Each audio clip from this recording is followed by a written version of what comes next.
Good. Okay. I think it's working. Let me make sure the stream is starting. Stream health is yellow. Well, that's good. That's a good start. Not green. Murphy's Law today, apparently. I think this is just every time. It's going to take a while. Okay, so for those of you who are going to watch this on YouTube as a replay, just go ahead and hang out. I'm with Letherington and Finnish Jaeger.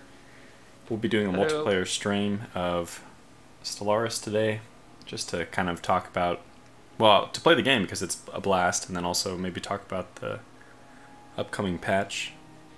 So just hang out and either listen to us, or you can jump forward about 3 minutes or so into the game. You'll see this screen when I'm starting to talk about my nation, but until then you can, if you want, fast forward and look for the proper change of screen on the thumbnail, the video thumbnail, if you don't want to listen to us. Okay, so that's over. Welcome Leth, welcome Finnish. Hello. Hello. So let me actually broadcast the link to people, so let them know that I am streaming. To the rabble. Mostly I'll just do it, I think, to my content sharing. Sometimes I'm bold and I go around to other Discords and... Hey, everyone else mooches off of your content sharing. You should do the same. I really want it to be mooched off of. I really want people to drop good videos in there. Actually, the other day I was kind of like, I don't know what to watch, and I started scrolling through my own content sharing, hoping to find something. Sadly, I did not, but... No, I found... I did find Lightning's post about exactly this, the Stellaris 2.2 update, so... And the only other stuff he saw was historical gamer stuff, and he went, huh, no way. That and X-Tier-G. Yeah, no, the horror. It's funny because the three of us have like a discussion. We just basically bag on each other constantly. I'm not surprised. Yeah, I know. Like they were joking, like they were asking actually about the Discord. They're like, "How do you have such a successful Discord?" And I said, "Well, the first secret to my success is I don't link it to my channel." And they were all like, "Yeah, well, that would be a terrible idea because your content sucks." Ooh. Oh, this is normal shots fired. Yeah, wow. Yeah, that's how it goes. I feel like Sabouts is probably the same way, actually. Your stream still has the gray background around. Yeah, it does. It won't go away, I think, until... Oh, welcome, JP Lightfoot. The Megacore patch. So we're not playing with the patch. This is pre-patch. Did I put that? Let me look. I hope you did. Don't fall down. Solaris 2.1.3 pre-update. Stream and design discussion. Yeah, good. We have 6 people. I mean, I guess we can probably get started in a moment, but... Josh Street. Hope Finnish Jaeger spawns next to Tortuga so you can do what THG couldn't do, I think he means to say. Oh, dear. So give me half a moment. I will mute myself momentarily. You guys can entertain the crowd. Oh, Dennis Avery. Welcome. Anyway, so I'll be right back and we can talk more about THG and X-Tier-G behind their back. So give me like 30 seconds just to set up something else for the stream. Well, let me quickly switch to a militarist empire so I can spawn next to Tortuga and stab him in the... Preferably like fanatic xenophobe as well. Yeah, purge everybody. Yeah.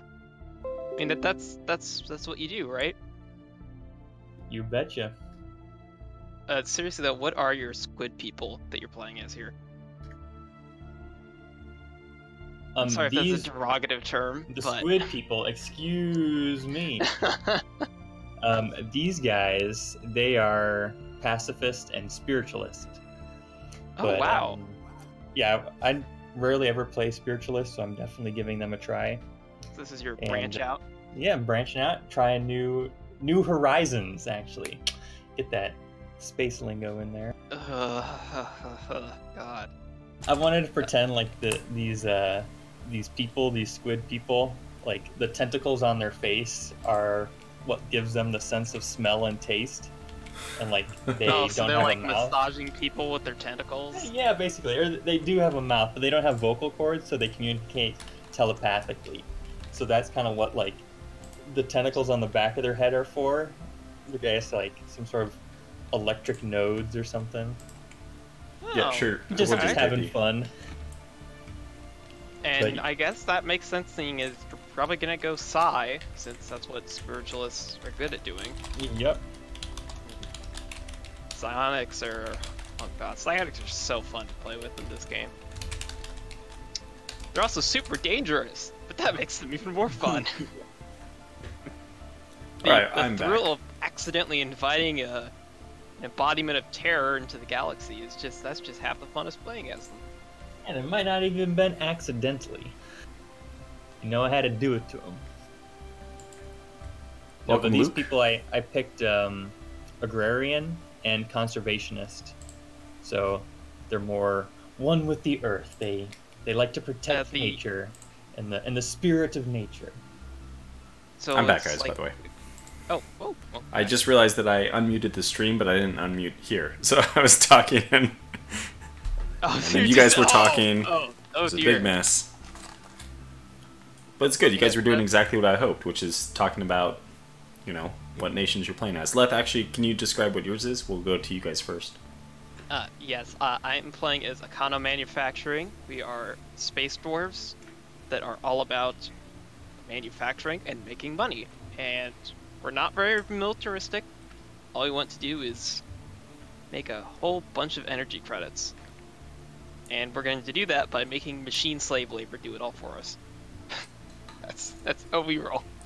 And then soon you'll be able to compare playing as a megacorp in this version with the new version. Yeah, I'm very excited to see how differently I play with the all the new changes coming. With the update, yeah.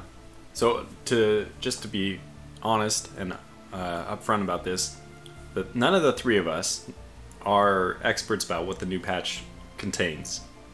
I think that Finish and I are about at the same level, and that he probably knows a little bit more than I, and that we both just watched. He watched a stream on the new patch. I watched a video on it on YouTube. Leth, I don't know what your experience is, but probably the same. I have friends that won't shut up about it, so. Oh, okay. So maybe you know a little bit more than us. Yeah, that's about it, though. But none of us have played it, and we're just. Well, actually, Finish and I have been playing Stellaris the past week, and I've been meaning to do some kind of content on Solaris for a long time. Actually, truth be told, THG and I have been entertaining a plan to do a series on this together, which back in October, or maybe it was late September, was postponed until the new patch. So it just nothing happened for a couple months. Wow, so you now are truly experiencing the pain of playing Paradox games. The infamous, I really want to play this game, but there's a new major patch coming out in a couple months. Yeah, that's right. That's a syndrome that all major Paradox fans have to deal with constantly. Yeah, I think that... Where does Stellaris rank as far as that goes? By the way, let me just go to the Change Species tab so that people who are watching the replay know it's time to come back in, to join again. I think, is the worst one for this EU4? Worst in what regard? The gotta wait till the next patch comes out before I play it. There's new DLC constantly coming, and then you have to constantly relearn the game, and yeah, that's definitely EU4. But at the same time, EU4 comes out with a lot of game-changing updates. They're like, Stellaris has had so many overhauls since it came out.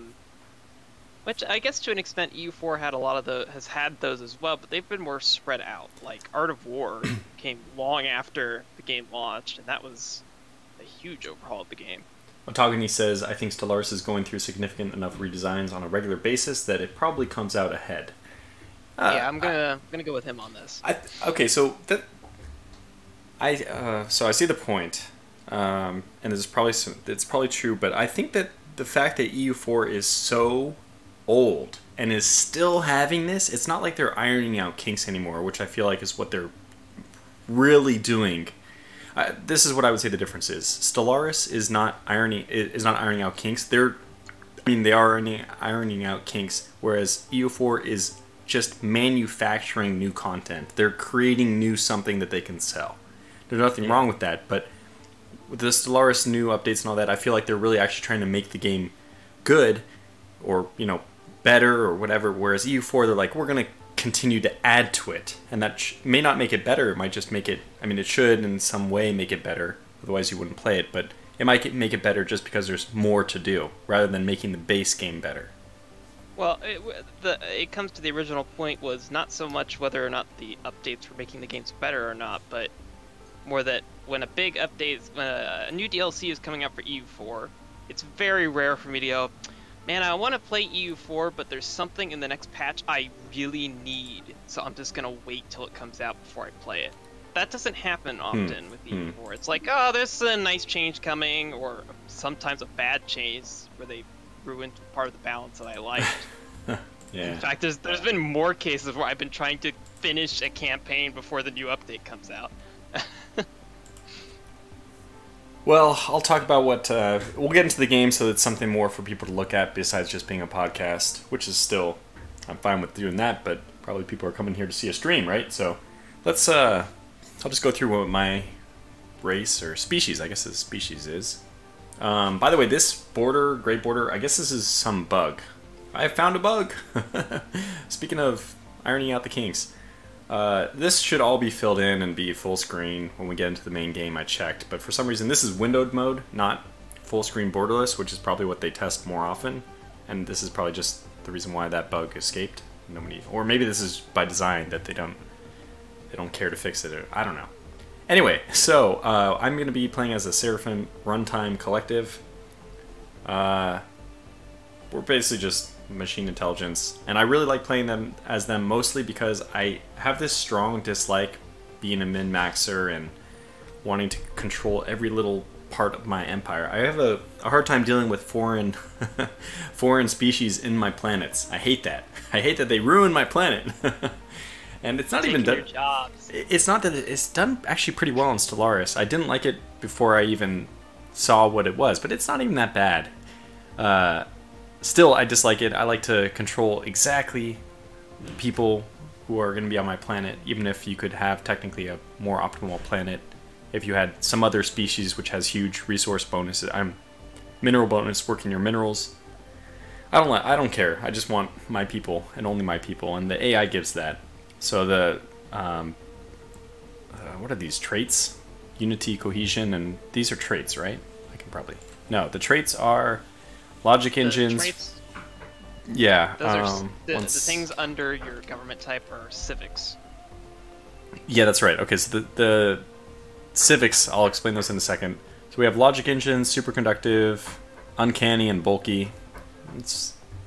I don't have any like real role-playing background to this. I like superconductive because actually my real job deals with superconductivity, so that's pretty nice. But Nerd. As far as government ethics go, to get the AI, to get the machine's appearance, we have to use Gestalt consciousness.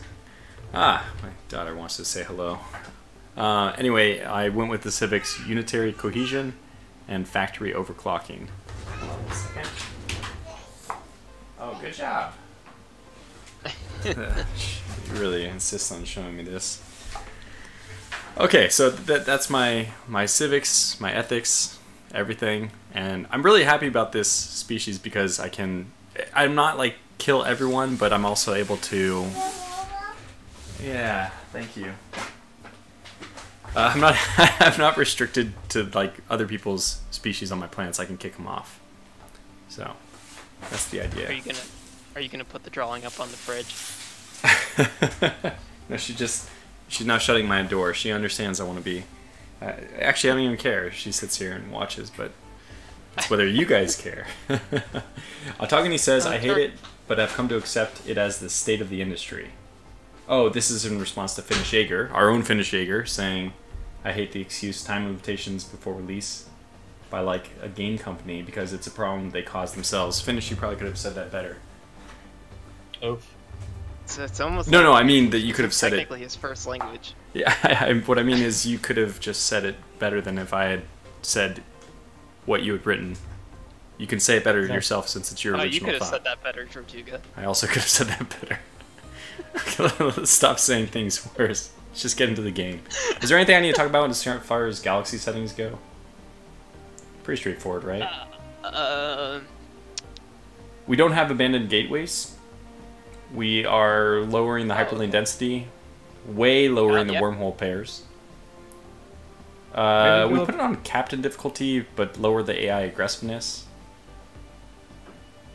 I don't know. What difficulty do people normally play on? Because it feels weird that I actually feel most comfortable playing on ensign or captain, which are the lowest two difficulty ratings.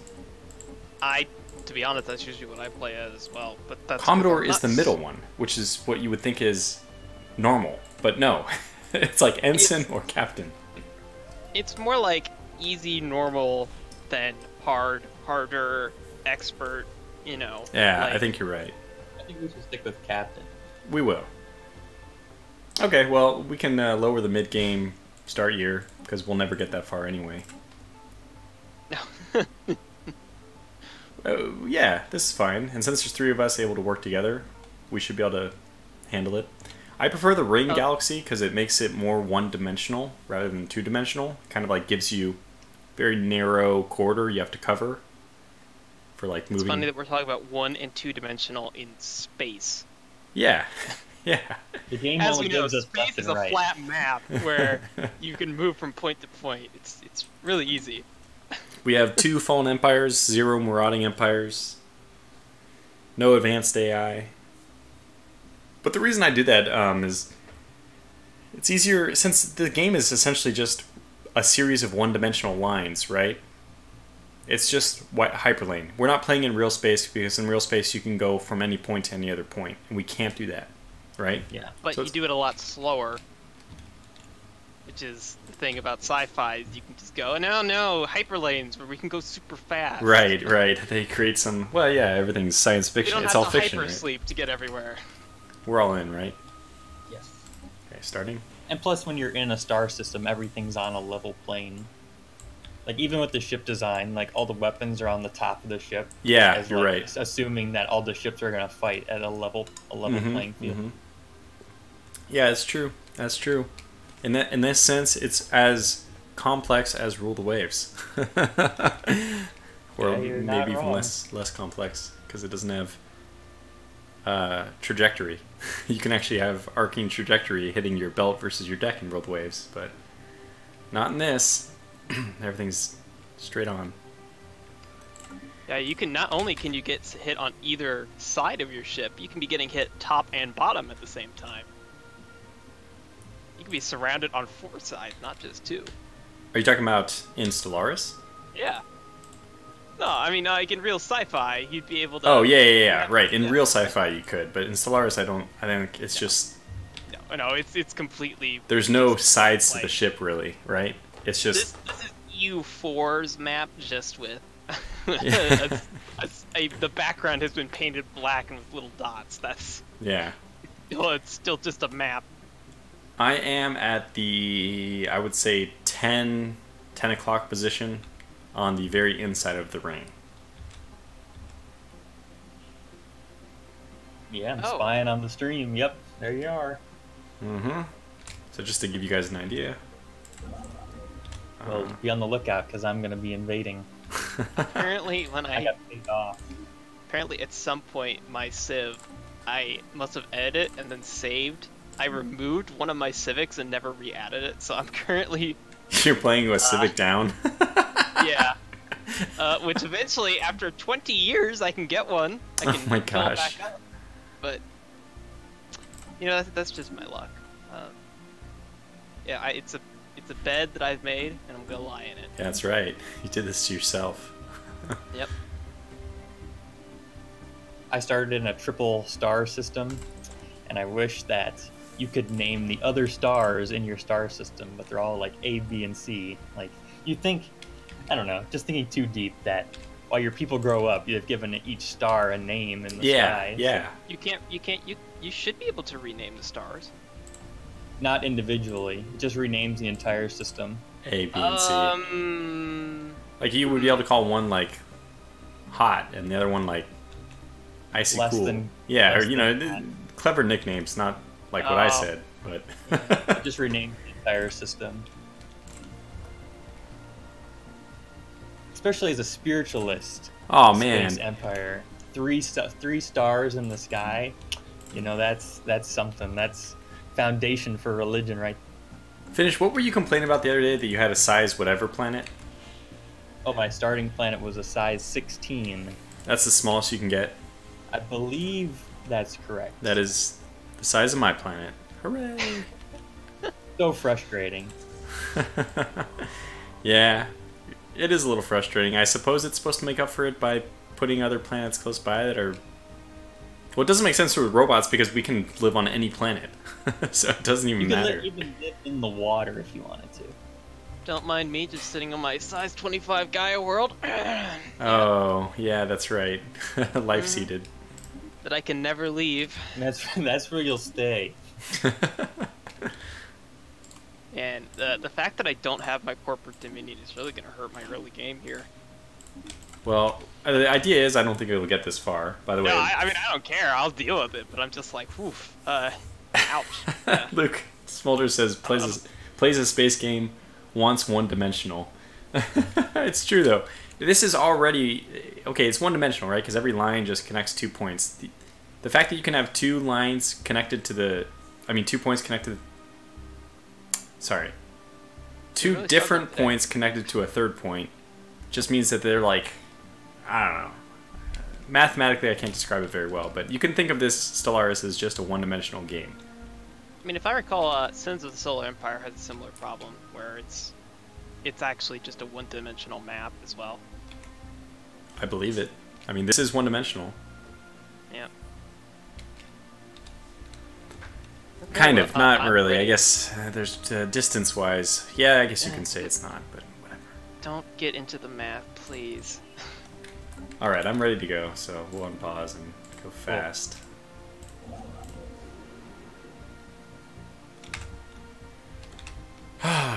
So, No. I'm not even kidding. I thought you always had size 16. I guess my luck really sucks. Luke apparently has only been stuck on size 16 planets. That's rough. Ooh, ow. Poor Luke. So one of the things I was actually thinking of doing is making a comparison video between Stellaris, Distant Worlds Universe, and Aurora 4X. I don't think it's ever... Well, it's the internet, and there's been a lot of things that have been done. Probably there's been like reviews or written commentaries, but I was actually trying to imagine how I could put together a video comparison of the three. Because if people like Stellaris and they're like, oh, what is out there which is deeper? The next deeper game I would say is Distant Worlds Universe. More complicated, but also deeper, right? I'm not sure if either of you guys played that one, but... I've watched way more of it than I've played. Oh, okay, so you do own it then. Yes, I have technically played it, not much, and when I did play it, I let the AI mostly handle everything. As much as I wanted to micromanage it, I'm like, I don't really know enough about what I'm doing to really take control of everything. And fortunately, it's a game that lets you play that way. Yeah, that's true. I don't think that anybody should play it that way, but it's nice that it allows it, just because the game just... It doesn't know what you're doing. I find that automating things can lead to very bad results. But if you're, like... This is one thing about me. I need to learn to just enjoy the good with... I mean, the bad with the good. Like, you gotta just roleplay. I need to roleplay more often and be like, okay, this is a setback, but this is more interesting because my people have to recover from a setback. Everything didn't just go perfectly the whole time. Which makes for, like, a better story. It's more dramatic. True, but at the same time, I mean... I mean, you learn more when you're failing. It's true. You get to learn from your experiences, but at the same time, it's very demoralizing. Yeah. To start losing, and the frustration of that can sometimes stop someone from learning more because they give up on it early. Johnny Shagbot says Tortuga is a big gay nerd. Thank you for your input, Johnny. Yeah, it's very enlightening. I was gonna actually say something. Yeah, Finnish and I were actually playing a game. We're doing just like a private Stellaris game together, and we had one game where I started very crammed in by enemy. Well, I guess they turned out to be enemy AIs, and one fallen empire that was like the opposite civic as I was. So they weren't going to be friendly either. Mm-hmm. And I lost a war. I actually went to war, and I'm very not used to losing wars against the AI, but I lost a war. I lost 2 planets out of 4 to them. It was pretty brutal. Yeah, it was only like, out of like 30 systems, I lost 3 or 4, but they happened to take, the 2 plants I had were just really close to them, so they took them.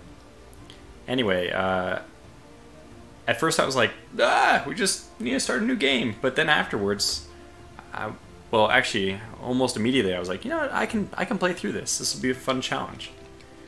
And then what did we end up doing? I mean, we ended up restarting the game. But anyway, yep. The point is, we didn't have to.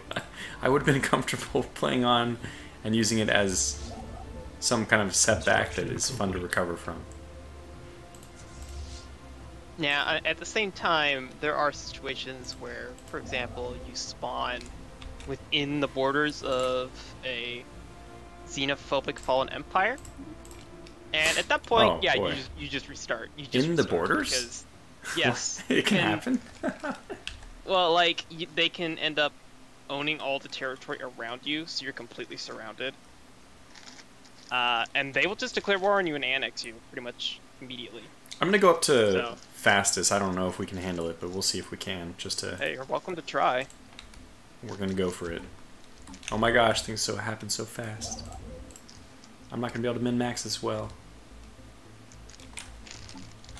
Oh, so it's like we're playing EU4 now. What do you mean you guys want to play above 2 speed?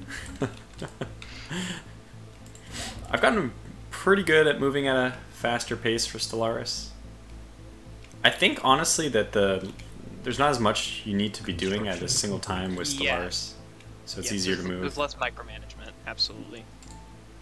Yeah, there's less... Even if you wanted to micromanage, there's less benefit that you get out of it. Whereas I think with the EU4, probably because I don't fully understand all the internal mechanics, it feels like you... I mean, when I first played EU4, I was pretty much paused 90% of the time.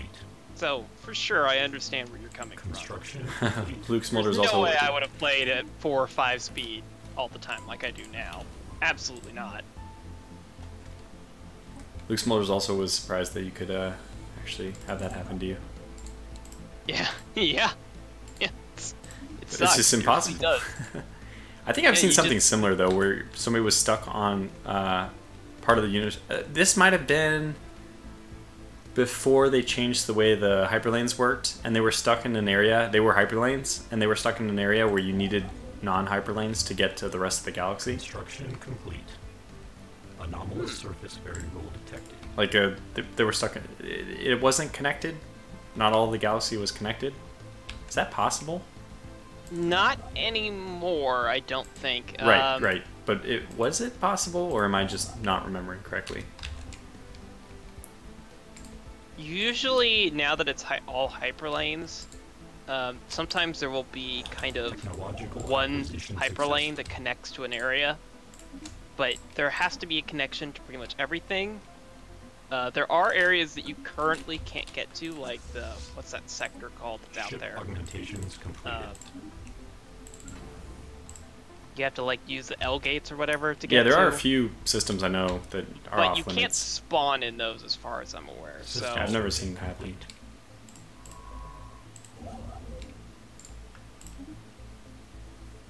Yeah, thanks chat. Yeah, L cluster. Yeah.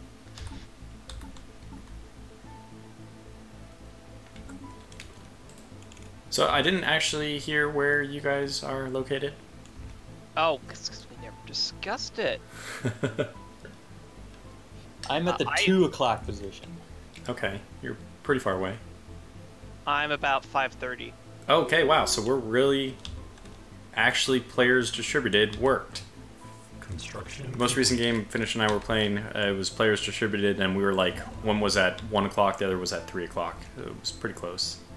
And like very few AI empires spawned in the bottom half, the southern half of the galaxy. It was so crowded up at the top. Yeah. Well, I have already encountered an alien science ship, so... Yep, wow, okay. Evangelizing zealots right on my border. Great! That's just what I wanted. Acquisition Yeah. successful. This isn't gonna be a friendly game.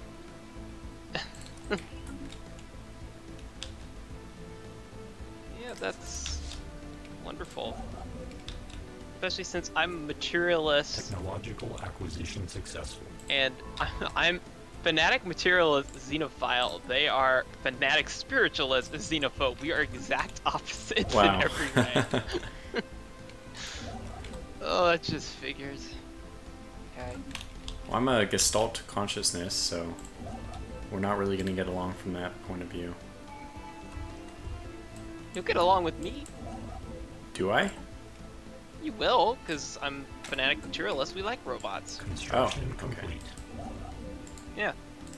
That's how I colonize all my worlds, is with synths, Anomalous surface variable detected. synthetics, which will, and androids. And I usually make them, No, they are not elves, Luke. They are bird people. Which is just as bad, I mean. No, not just as bad, but elves are infinitely worse. The worst, yes. Yes. I gotta remember to use my map the stars edict. I always forget to do that. Oh, interesting. That's That's usually what I open with, just because when you're first exploring all the stuff near you, you kind of want to get as many anomalies as I can possible. do that myself. Thanks for the heads up. The new opening move meta. It's Look, I'm not gonna pretend that I'm an expert at this game, because I'm not. I'm sure if Lightning Dragon were here, he would be telling me why I shouldn't be doing that as my opening. Yeah, but Lightning's not always right. No, but he knows this game a lot better than me. Yeah. I mean, he usually has a good sense of what to do. Okay. I feel like EU4 is one of the few games where I'm qualified to give people legitimate advice on what to do. Hmm. This is not one of those games at all. Hmm.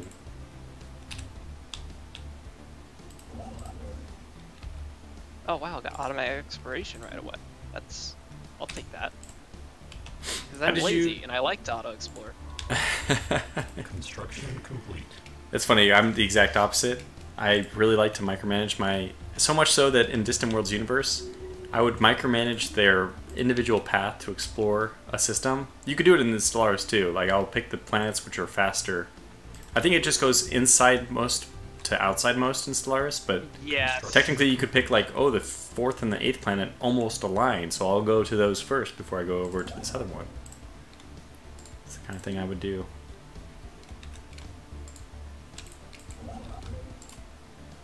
Oh dear. Yeah, they are expanding towards me at a rapid rate because they're trying to stop me from taking any of their Systems territory. array complete. But you know, that's fine. I have a good choke point system, so I'm just gonna Construction hang out here and let complete. them take all that stuff. I'm just gonna go somewhere else. Somewhere nicer. Has less disgusting bird people. Why are bird people so bad compared to like elves or whatever? They're not. They're not. Okay. I just Technological Really They don't. Well, I don't mean, like from me and they're a my neighbors, so therefore they're bad. That's yeah, exactly. From a, like a standpoint that they're like the opposite. What's it called? Technological Disposition. acquisition successful. Yeah, exactly. Construction complete. Which to that point, I don't think me and Finish's civs are gonna get along super well either. Actually, We're pacifists, but yes, we are spiritual. Oh. Technological acquisition Oh no. successful. Oh. Are you at war? Crap. So the area that leads out of my system, yeah, is it's a single hyperlane, Uh-huh. and the single hyperlane passes by a xenophobic stagnant ascendancy. What is that? That's a fallen empire that's heavily xenophobic, which means if I expand through the one direction I can, they're going to declare war on me because I'll be touching their borders. And So they don't if like they, that. yeah, that's kind of what I was going to ask is what would force that, or trigger them to go to war with you? So what this means is that I'm gonna have to go to war with my neighbor, and I don't know how I'm gonna do that. That's kind of fun, an early game war. I mean, no, it's not optimal at all, but hey, this is not going late game, right? Construction complete. Luke Smolders asks, are there any house rules in this match? I guess the house rule is we plan to be a federation at the end game and live in peace and harmony, but we can just say that even if we don't mean it because this stream is not going to last that long. Exactly. Yeah. I'm surprised Lightning isn't watching the stream. Well, he's probably busy. Puh! Impossible. Well, I mean, not like He can't be busy. having a life. Or Everyone, yeah, everyone must be doing Tortuga-related events at all times in their lives. Oh, great, more spiritualists. No, this is not a friendly neighborhood for me at all. Anomalous surface variable. Can I just like move somewhere else? Any of you guys have a couch I can crash on? Just pack up the entire planet and move it. I mean, I really don't like the nomads, so if that's what you're implying, that you want to move into a planet, I see. never allow those nomads to take one of my planets. Construction complete. I mean, it's not just about the planets, it's about System survey complete. the fact that they take the system. They want to live on the system and let me put mining stations all around it. Most of the time I'm okay with that. But they take the whole system. Yeah, Josh Street. Tortuga spawned us at the opposite side, so we can't backstab them. Can you make your own custom layout in Stellaris? Probably there's like a mod or something you can do, but they don't have like a map generator that you can do. Like, it'd be fun to be able to choose your start position and kind of like build the map yourself based on the initial system placement. Like, I want to be here with my friends, I want to put the AIs here, well, let's put a Fallen Empire over here. I think it's possible to do that, because on the workshop there are custom maps, System survey like complete. pre-made star systems. So it must be Anomalous surface possible. variable detected. Ah, I have Space Empires, or Space Pirates already.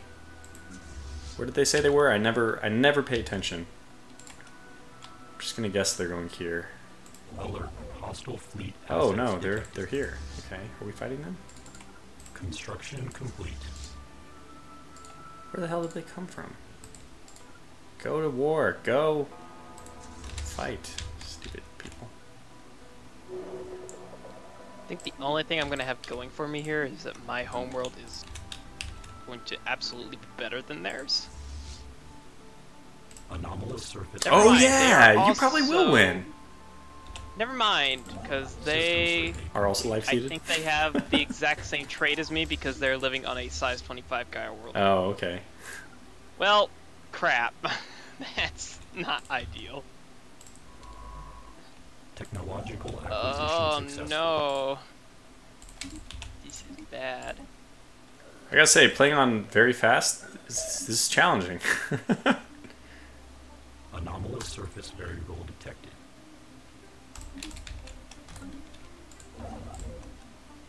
Yep, they have the exact same thing as me. They have Gaia World preference. Okay, so 2 Gaia Worlds are gonna go to war with each other. Hostile Well, you should be streaming, Leth, because that's actually something I'd like to see. As soon as I actually get some minerals coming in, I'll build up my fleet. situation log adjusted. Ah, I've found somebody. Who did I find? System survey complete. Are they gonna box me out? Oh, I found a fallen empire, which is Xenophile. Yes, Leth. I hate you.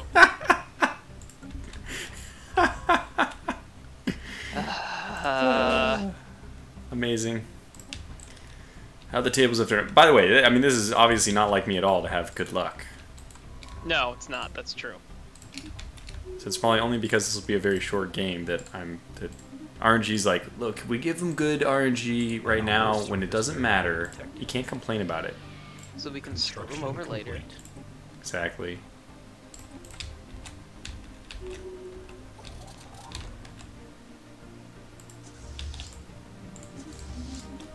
Okay, construction ship. It's not doing anything. Not good.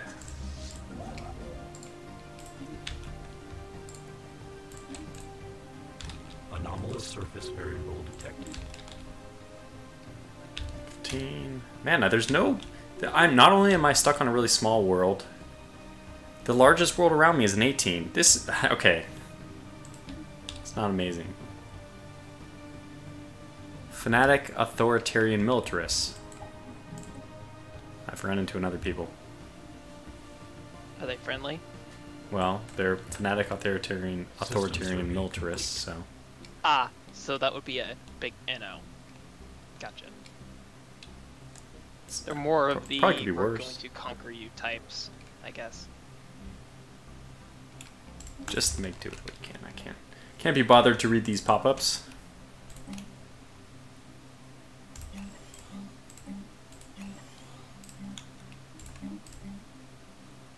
It's so funny. I keep forgetting the food tiles don't matter to me at all. Technological acquisition successful.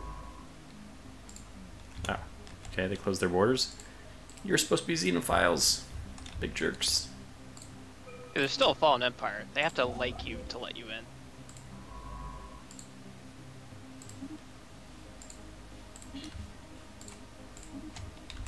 Okay, I'm probably gonna go to war early too because these authoritarians. I know. I just know that they're gonna try to take this system next to me. Complete. I won't allow it. Construction complete.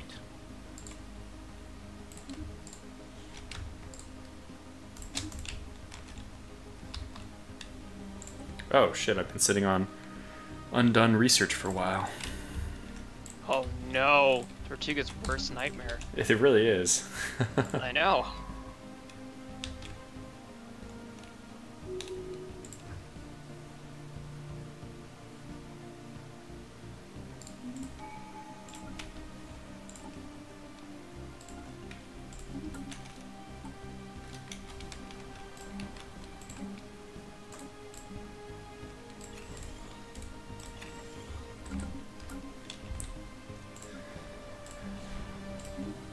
Energy. No, let's build this one first. System survey complete. Oh my gosh. Radix2402 is watching us at 2 a.m. apparently. Oh, welcome, Radix. Yeah, that's With the speed on fastest, it's hard to actually look at what's going on in chat.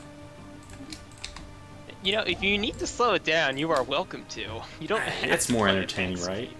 What, are you at war? If you're going to war, we'll definitely slow it down. I'm not at war yet. I might go to war. Okay, we're slowing it down fast. And when I do go to war, you won't need to slow it down. I'll just Die immediately. If I lose, I lose. This is not a game I'm super worried about. Like, oh, I gotta make it to tomorrow. If I actually could, if I had encountered you, I would have tried to give you stuff. I actually have already a fair buildup of minerals and energy. I would have appreciated that. It's nice. Thought the council- It's nice to say, knowing that it's not possible, because then it's like free. Yeah, It's free you goodwill. never actually have to hold to that. Exactly. Right, yeah. I understand. All too well.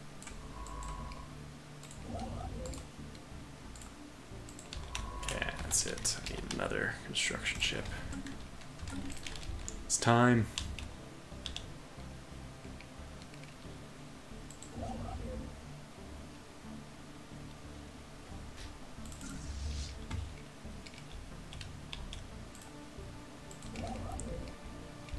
comforted by the information. The AI already has a stronger fleet than me. That's great. I'm sure that's the case for me as well, Construction considering I haven't built anything. Construction complete.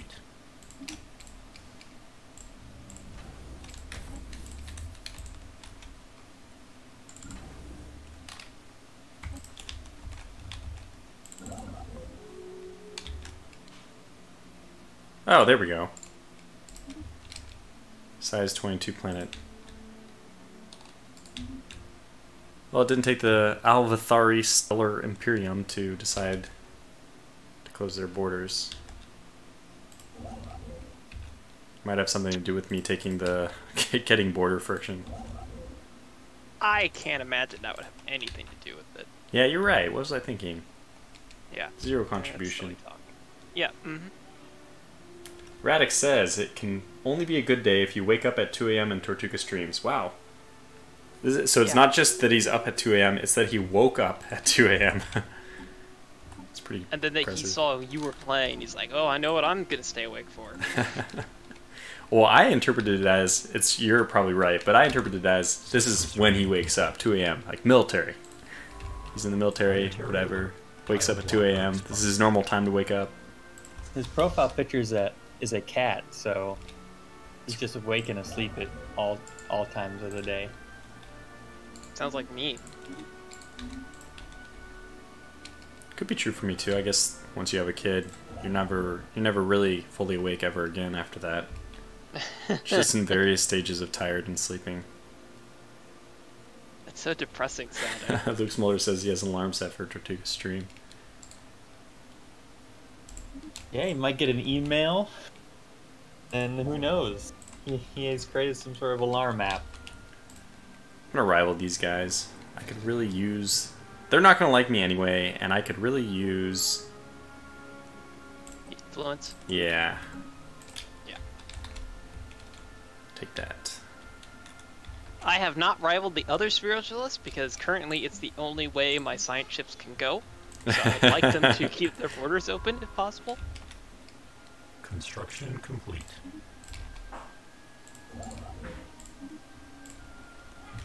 Now, did I finish this? Where is it? Did you finish Finish. it? I get it. Got him! He was probably over there dabbing in the background after that one. I'm so sorry.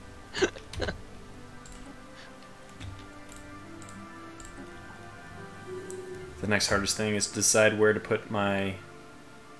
Oh, no, that wasn't too difficult. Where to put my colony ship placement for the new planet. Next Oh, hardest not thing is- there. Oh, bad choice. Yeah, you finished. You can actually watch the stream, right? I Yeah, am. oh, yeah. I am watching. Yeah, we're stream sniping. Absolutely. I'm just reading chat. Good. Well, I might miss something. You know how my attention span when I'm playing is not amazing. So let me know if I'm missing something. Is this one of those? Ah, okay. Yeah, sweet. I got the repair automated shipyard, which gives me 3 ships for free.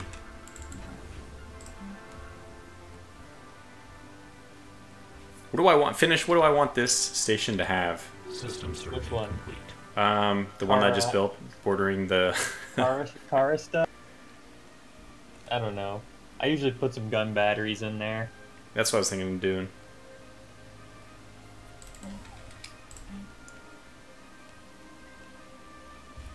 I think Radix has the ideal life. I'm a cat, and my day consists only of sleeping, eating, and getting petted. Sounds like a wonderful existence. Well, okay. It's not. Left's comment is just supposed to be a casual comment, but let's actually talk about that for a moment. Would it be? I honestly, a lot of times I don't envy at all. I feel really bad for people who even commit their lives to doing YouTube. Like anybody who makes their money off of doing videos on YouTube or Twitch, I feel really bad for them. I feel like that's such a... They're doing what they love. But that's it's really hard to love it. You talk to a lot of people, and it's really hard to love if you're doing it for a living. Maybe they're just really extroverted. They love chatting up people. They love making people laugh. I think it's mostly, I don't know if you can make a living on YouTube like nowadays, but I think. Well, you know, I mean, there are people do it. They have done it. Like Twitch stream.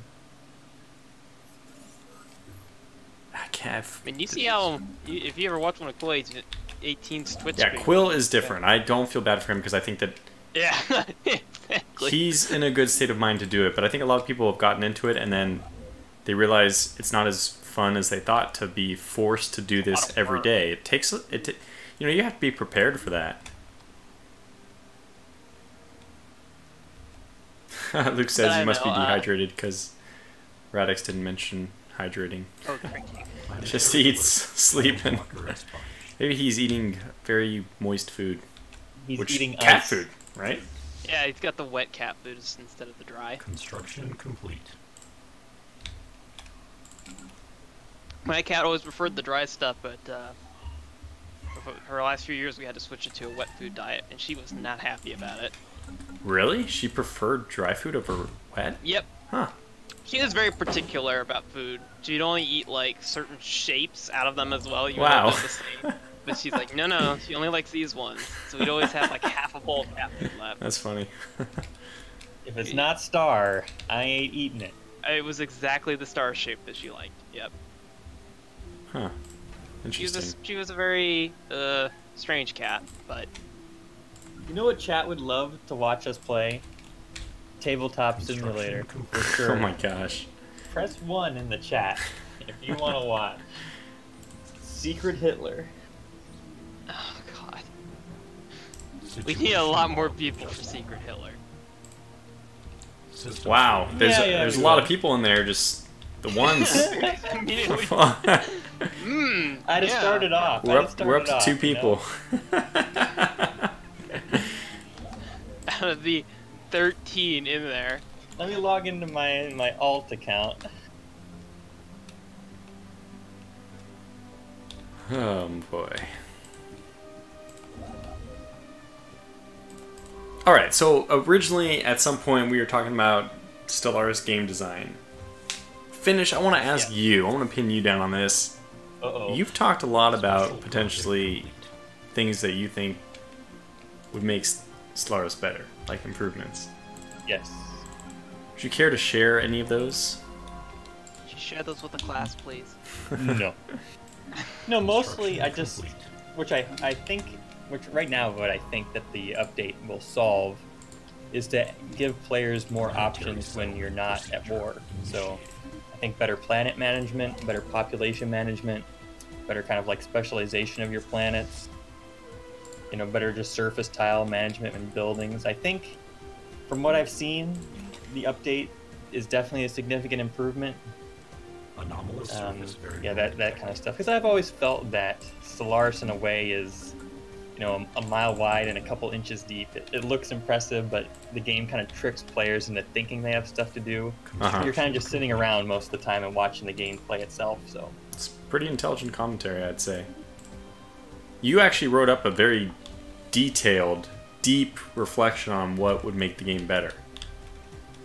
yeah, I don't know if it was well received on your Discord, but I don't think it was like definitely more poorly focused. received. Just people just don't read it, right? But the people who did, maybe. there was some Yeah, feedback, I mean, right? who would, right? Yeah. Yeah, it was definitely just really focused on what I guess Lightning, his comment was it made it seem like population is a resource. And after that comment, I feel like that is a good way of, like, he might have said that as a negative, but I feel like that is a good thing, like having population as a resource to expand. Like if you think about anything in real life, you know, your military can't expand because you don't have a large enough population of eligible males, or you know, businesses can't grow without like a certain number of worker population. So I feel like if the game added population as a resource to expand, it would be much more interesting, and then planets can have, you can build cities, mega cities, you know, stuff like that on your planet to provide housing. But it seems like the new update does do a little bit like that, housing and stuff on your planet. So Yeah. We'll see where it goes from there. I still really agree with your comment that Solaris is a mile wide and a few inches deep. I think that's because you also said most of the action is military and expansion, but there's not a lot to do in peacetime, right? That's like the big focus. Complete. I mean that big missing area that should be focused on. I thought that was really true. Yeah, I'd agree with that as well, actually. And I mean, that's a problem that many Paradox games have, actually. When you look at them, they're often more shallow than they initially appear. And... Except for Hearts of Iron 3. Well... in some ways, Hearts of Iron 3 could use with being a bit shallower, I feel, but... yeah, no, it's definitely diplomacy still is going to be a thing that's going to need even more work, I feel like, even after this patch.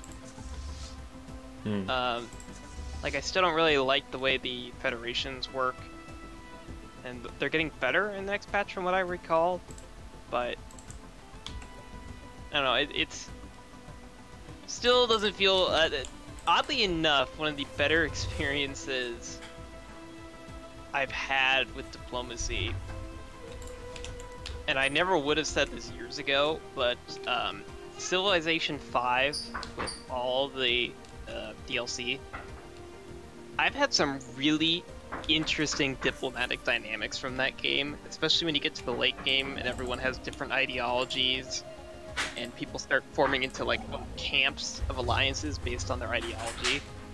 It's like all the democratic countries start banding together, and I really enjoyed that because it was a dynamic and like an organic evolution of the game. It wasn't like forced, it just naturally happened.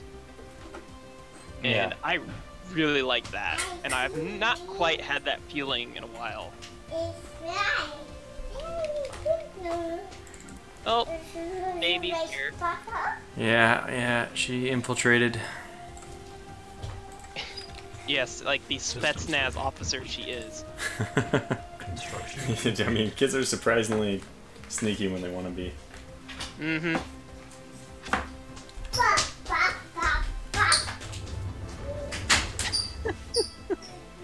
Getting kind of crazy over there. Yeah. Oh, it's settling down. It's settling down. I let her make a drive-by. I don't want her to feel totally excluded. Drive-by. She just comes in and says hello, and then she just leaves. I wasn't expecting baby gangland action. Baby's doing drive-bys with Uzis. I'm still waiting to hear an update about the war going on over there, Leth. Well, the war hasn't started. I'm building up stations and upgrading my, building some anchorages. So what did you put in your... capacity. Oh, okay. Because I put... No, that's not it. 2 gunships, I think. No, 2 gun batteries and a docked ship upkeep minus thing in my area. Actually, I don't... Because I don't need that. Complete. What would you put for the mod of the building? Early on, that's actually kind of difficult. Shield hit points? No. Sublight speed and combat disengagement? Because this is just my defense against the people who probably hate me and want to kill me. If it's a purely defensive station, get the targeted uplink computer. But all it does is increase the weapons range of my starbase, right? That includes all of its defenses and its platforms, which, I mean, what that means is that your station will start eliminating ships before those ships even get within firing range of the station. Yeah. Kind of like I think you're right. Optimize, like, if I want to optimize this as defense, I think you're right. I like the communications jammer just because I hate it when they flee without losing a single damn ship. Oh, yeah. Drives me nuts. So I think I'm going to go with... Keep in mind, you can always upgrade your station for more buildings later. Yeah, later, but I'm expecting this war to happen sooner rather than later. Oh, I see. It's one of those situations. Gotcha. I know the feeling. Yeah. But I still have to go for anchorages because I want to be able to build a larger fleet than my neighbor. Ooh. Okay, so that's not a nice planet. No. Yeah, and sort of like the mid-ish game, I always tend to like build a space station, only put the anchorages in it, and then like silos, and just stick them off somewhere. It's like it just buffs your fleet capacity. I absolutely feel that. That happens a lot. Yeah, I hadn't done that previously, but I had only done it with the trading stations, but now I do that for everything. Every station is completely dedicated to just one thing. Either defense, or trading stations, or shipyards, or naval anchorage. Only one thing. I see, it's actually a bit of a problem I'm having right now. Normally, if I'm playing as the corporate dominion, start with the tech that lets me build trade posts. There's basically it's a tech that I forget the building's called, but it's a building you can put on your station that increases the energy generation of your trade posts, the trading hubs that you put in the module section of your stations.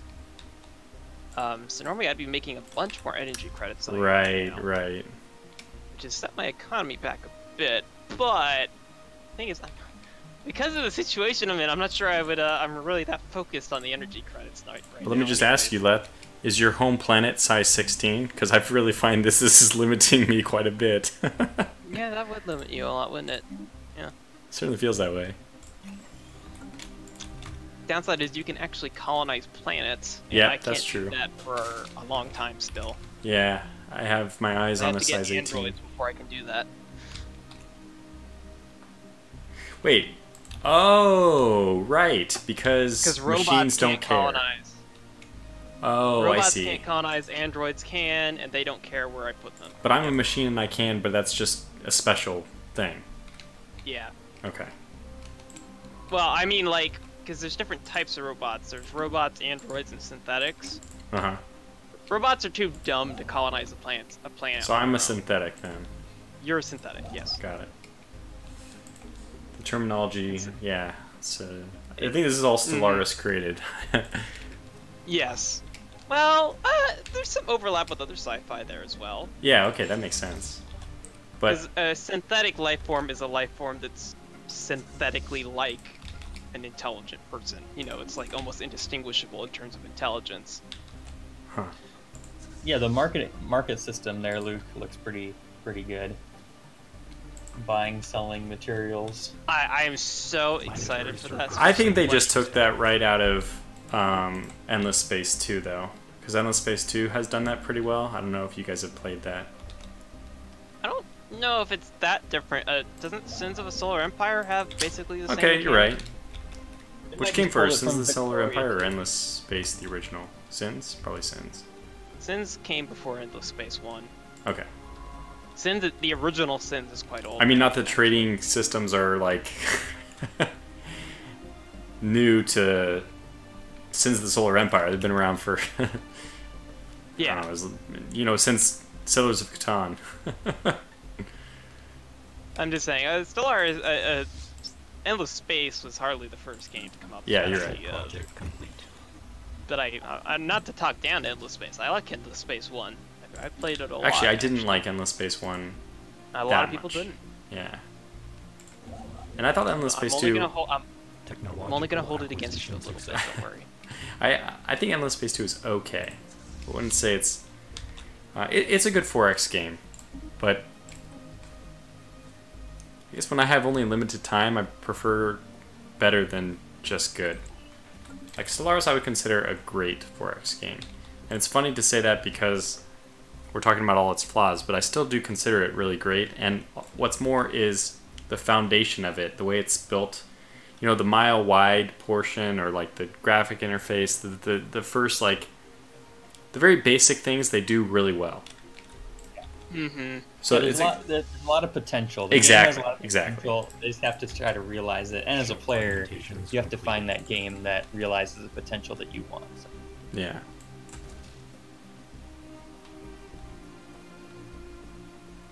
one thing that I wish that Stellaris, a very minor thing that they added, because if you click on each planet, sometimes you'll get planets with like different traits. Like this one, it's bleak, so less habitability and less food.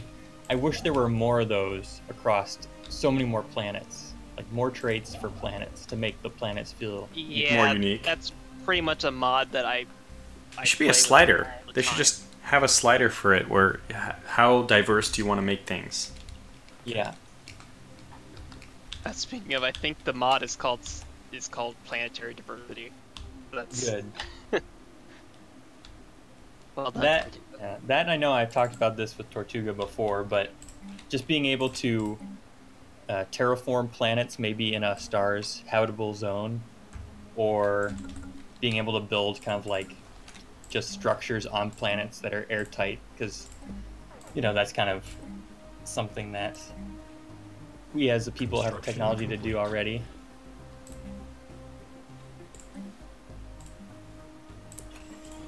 I forgot I was building the wrong damn pop. This is a very strange game. This is the first time I have picked Supremacy as my second tree. So yeah, very, very different. And going for standardized Corvette patterns tech this early is unusual for me as well. But I'm going to be spamming Corvettes, so I need them cheap. Cheaper the better.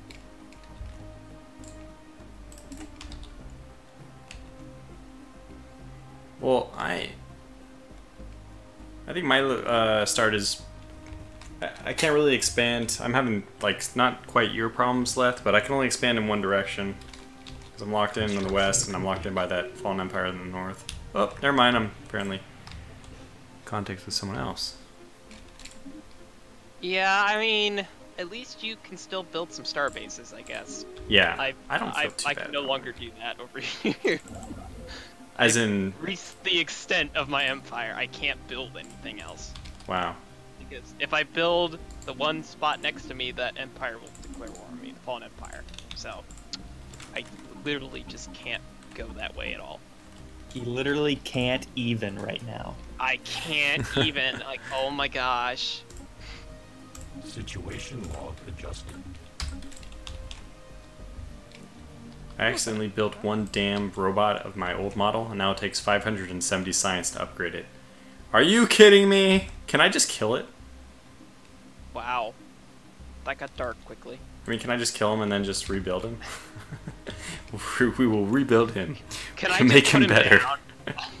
It's just a robot. Can I make like a camp where I put them all into and just get rid of them all? Cheese Tortuga. It's just a robot. It doesn't have feelings. It does have feelings, you monster. It knows that this is the optimal.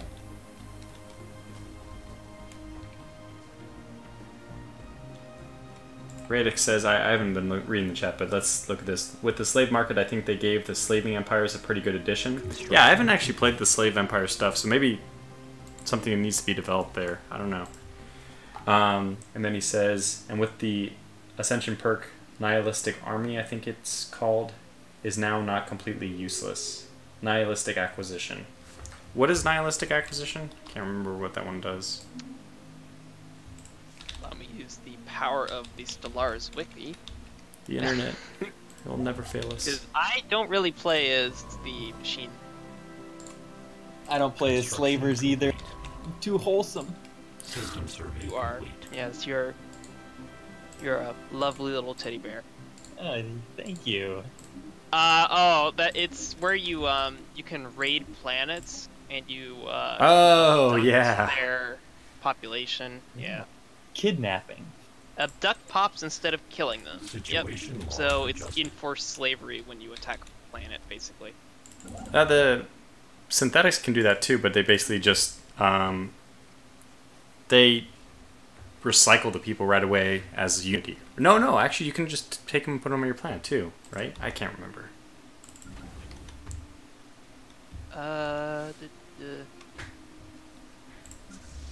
There's a way that machines can do it, but I can't remember.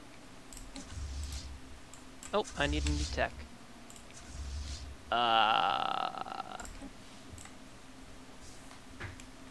Plasma throwers. That sounds good. Miasma. Meow. Meowth.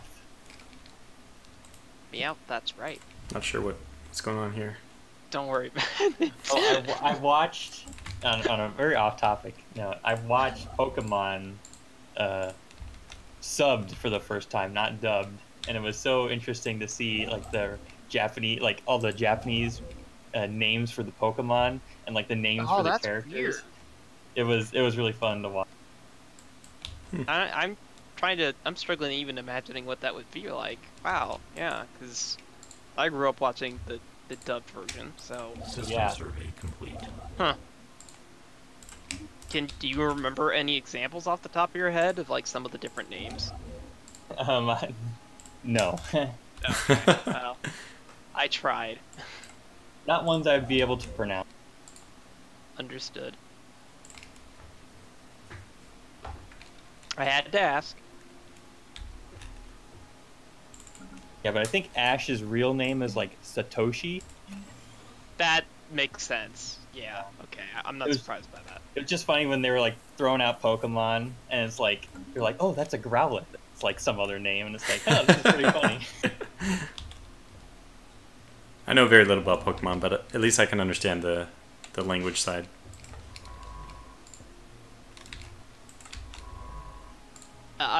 In a way, that makes me kind of optimistic that maybe the Japanese Pokemon names are more creative than the English ones. Which Yeah, they are- might be. They're so bad, especially once they start coming up with, how many thousands of them are there now, Yeah. I feel like they got less and less creative as time went on because they just needed a name. They just started slapping things together. How do we make more money? Yeah. All right, let's make a toaster Pokemon. And we'll call it Toastero. Construction Toastero? complete. Use electric shockwave. Oh, Jump no, in the water. The Toastero just helped his trainer commit suicide. No. Wow, that was when Pokemon took a very dark turn. Special project complete. What? Why do I have another species modification? What the hell? God, please So no. did you research it? Oh, it finished? Okay, good.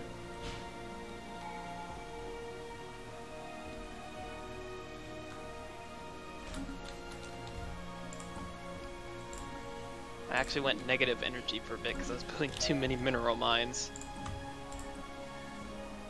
Technological. By the way, Leth, did you know that the Ascension perks and in fact the entire Traditions tree, well, not the entire one, but parts of it, are redone for the synthetics? Oh, no, I did not know that. It's pretty Oh, cool. I see you have versatility. Ship augmentations complete. Yeah, okay, that makes sense. Like, for there's example, some the mods that I Paradise really Dome. like. It doesn't make sense to have Paradise Dome when you have robots, so they have it something else. Ah. It actually increases resource production instead, so it's very different. There's actually a mod I really like. Ah, here it is. UTAB, Ethos, Unique Techs and Buildings. One sec, I'll be right back. Yeah. You guys keep playing. Alright, well. It's a mod that adds custom buildings for depending on your ethics, which makes a lot of sense to me. So, people that are xenophobic, for example, get some type of building that's about, propaganda to teach people to hate the aliens. And I Ah. really wish there was more like that in vanilla. Just Yeah. specific buildings for your ethos, because it's so thematically appropriate. Construction complete. Oh well. Yeah, Alert. yeah, I Construction completely unit understand. engaged. It's because in some way it's slightly annoying that you need to use Special mods project to complete. make your game more enjoyable, but Especially since they're I not mean, there's always- properly. it's- It's a mod, so they're not as Yeah. balanced as they are if they're done by the actual developers. yeah. I know System everyone will survey say, complete. you should just be grateful they let you use mods. So I don't know. And I mean, I enjoy the mods, but oh, yeah, it appears that Tortuga is about to have some pirate problems. Yep. Oh, Yeah. in one of our recent games, he had pirates go into his main system, and they caused him to go energy and mineral negative, and like Oh, they wouldn't God. leave, so he had like no resources to build more warships. So he was almost stuck in a situation where the pirates had crippled his empire. He was about to become Somalia in space. But can't have speedboats in space. Well, he has to hijack some. Well, there's also All right, no, let's see what merchant happens. shipping.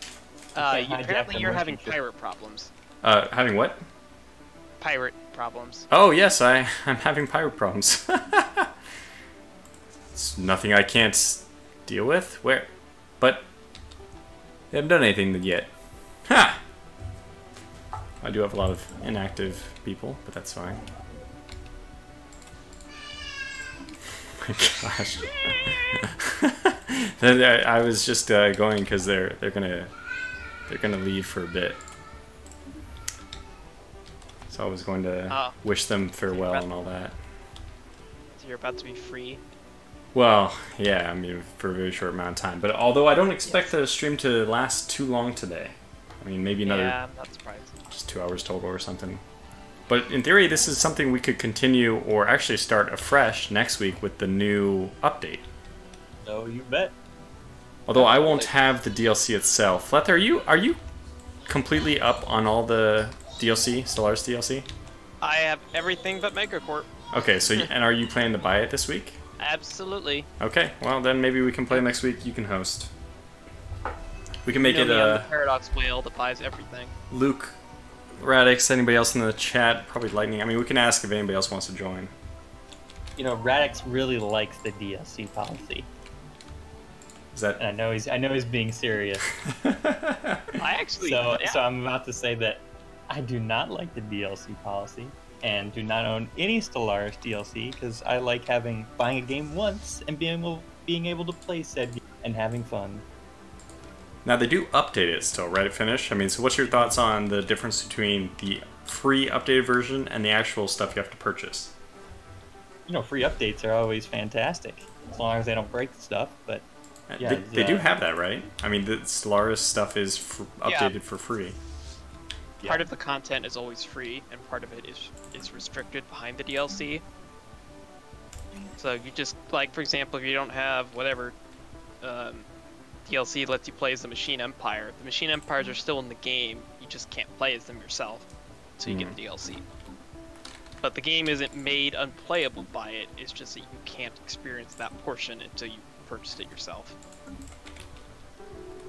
Which is the middle ground that Paradox came up with their DLC. But obviously people have mixed feelings about that, but... Yeah, I don't... Oh, great. The thing is, for Stellaris... Colonizing Zealot, again. I never felt like Solaris was a money grab. I don't feel like Paradox works too much like that. Okay, some of the... System survey. I think they were still ironing out how their DLC policy would go. There was some sketchy stuff, like charging a lot of money for purely cosmetic things for like EU4 or CK2 or Hearts of Iron 3 or 4 or whatever. I don't actually think it ever got to Hearts of Iron 4, but at least in Hearts of Iron 3 they were charging...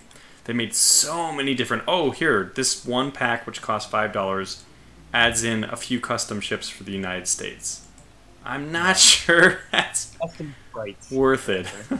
I like what they do now. They have these packs now, where you buy the pack. It comes with a whole bunch of different... the content packs, I think they call them, or whatever. Uh-huh. I prefer that, Technological acquisition successful. but... Oh no, all my edicts are canceling. Oh no! Yeah. For horror. Make sure you have enough influence saved up. Oh. System survey complete. Because I actually really do like getting the custom unit models. But I know a lot of people do not care about them at all, but I like having them. It adds to my immersion of the game, and all my armies are different from the people around me. I think it's cool too, but I think for Hearts of Iron 3, I didn't buy them for Hearts of Iron 3. I just saw them or saw the models they were using, and I just... First of all, I prefer the counters anyway. Yeah, me too. So I'm not... If they had like everything done as counter... as these icons or, you know, sprites, whatever, And then they offered the counters a really cool, very sleek counter version. Maybe I would pay for that. I don't think so, but it's more up my alley. I was always so confused about Paradox's like insistence on using sprites. Like I think having both options were fine, but like in more recent games, they like especially Hearts of Iron, they were always pushing sprites until people got pissed off enough that they added counters. Like it shouldn't it really be that hard to give players both options, you know? Yeah. Well, I actually don't know how difficult it would be to give players both options, because you do have to replace. I mean, you basically have to. If you're thinking about it from a programming standpoint, you basically have to instantiate a class which can have two different actual like graphics in the game. That might not necessarily be easy, because you think about it, sprites have 3D animations when they're attacking or moving or whatever. Counters don't, so it could be a fair amount of work. Well, but the thing is, the way it works in Hearts of Iron 4 is that no matter what, the 3D models are still present. It's just that when you have counters enabled, instead of it being the icon for the soldier being a helmet, it's the infantry symbol instead. That's the only difference. Wait. I've never used the counters in Hearts of Iron 4. Okay, well in Hearts of Iron 4, you know how you can choose what the icon for your division is? Like you could have it be a helmet, or a dragon, or a tank. Yeah. All that enabling counters does is it allows you to have counters for those icons instead. Oh, it doesn't actually change the... No, the models are still there, but of course you only see those if you zoom in. Huh. Ship augmentation. I always thought the sprites looked pretty ugly. Like it feels like a cheesy game just to see massive units running around the map. Like it's a war game, so I feel like a war game should be a little bit more counters and stuff. It's got to be counters if it's a war game, right? In my mind, yes. I had the same discussion about Advanced Tactics Gold. Like their basic, they actually have counters, nothing but counters, but the basic like image on it is kind of like a sprite. It's a just two-dimensional sprite. And I always, in fact, they don't even offer. You have to download a mod to use NATO counters unless you're using the TOE system, Table of Organization and Equipment. It's kind of a bummer. And what Luke was typing about in the chat there reminded me of in Hearts of Iron 3, even the base game after, 3 expansions, where you click on a unit, it's like, oh, this is a Yag Panther. And you click on the unit, and it's like gives you an image of an M10 Wolverine. Like, after 4 expansions of the game, no one could have updated the correct image for units. Like, this is just like half-assed game. Like I really was so pissed that they never got that fixed. So you needed mods. People made mods to fix that problem. I think that was what the sprite packs were for, though. That's the stuff you had to buy, was the individual nation-specific models. Like that's what I mean. Like they had the different U.S. ships. You could buy like the Iowa, I think. Yeah, but I think that was for the sprites on the map, and not for those images. But you're talking about the images like in the like the info. Click on your unit on the details. To see, on the details. I know what you're talking about. Yeah, that's weird. Yeah, it's just like wrong tanks, wrong aircraft. Like, oh, this is the Yamato, and it's like some like King George V class battleship, and it's just like this is just so garbage.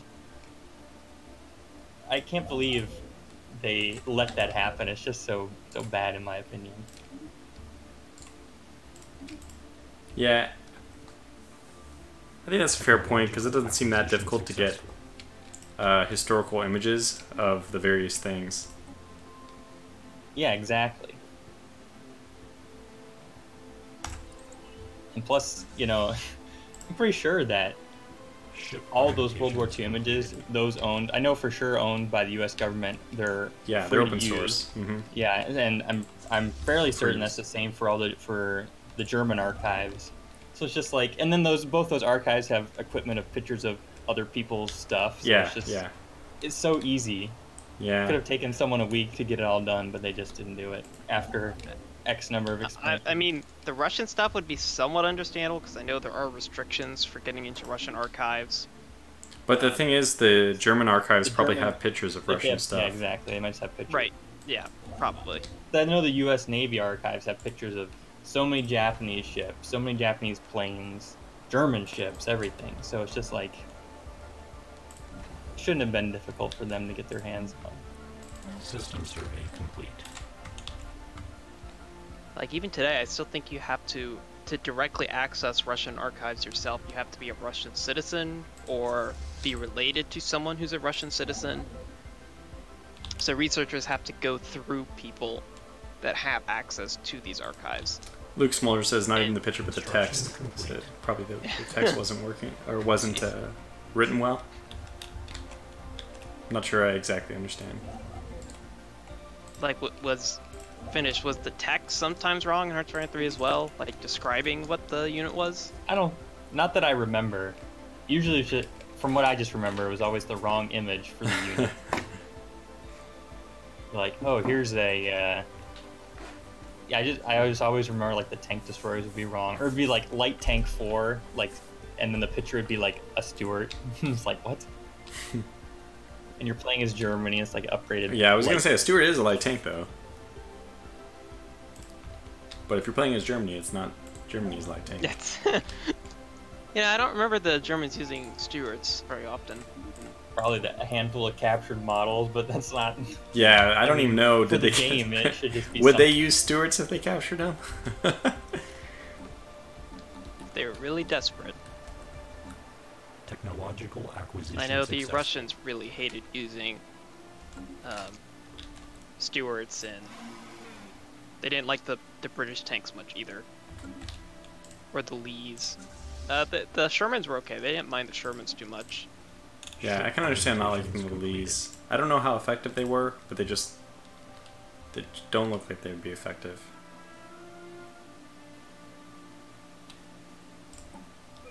I think really the Shermans were the only... Wow, you have experimental subspace navigation already, Tertuga. You're lucky. I don't really care about it, though. Yeah, well, I mean, it's a very useful tech. Later on, once you just close borders everywhere, your science ships can't get around. But yeah, it's just your science ships. System survey. If I can't... But, I mean, that's still useful, because you can send them to yeah. places. I agree, it's still useful. But my guys have broken out already. They're free. Yeah, right now it's not useful, but eventually it will. Probably could just use automatic exploration. Oh, wow, Mr. Oh, I hate using auto exploration. We just talked about this, too. Yeah, I don't like it. I don't think it's efficient. But when you're streaming efficiency, when you're trying to play quickly, efficiency goes out the window. Okay, I have 29 Corvettes. Construction Oh god, no, I complete. can't. Okay, I need to wait a little because my income goes negative when the fleet leaves the station. So, System survey complete. I have to hang around a bit till I get a stockpile. Oh dear. You haven't gone to war yet? I was so looking forward to that. Well, the problem is that their space stations will be strong enough to beat my fleets on their own. Oh. So I have to build up enough that I can at least take out a single station. That's the way they balance it, so that you can't just Corvette rush people early on in the game. Hmm. Well, this pirate fleet is more than I can handle, so I sympathize. Construction complete. But, you know, I gotta go to war if I ever want to have more than systems.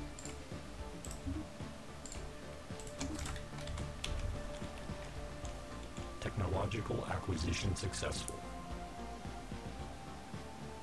Wow, yeah, I completely filled out my stupid size 16 starting planet already.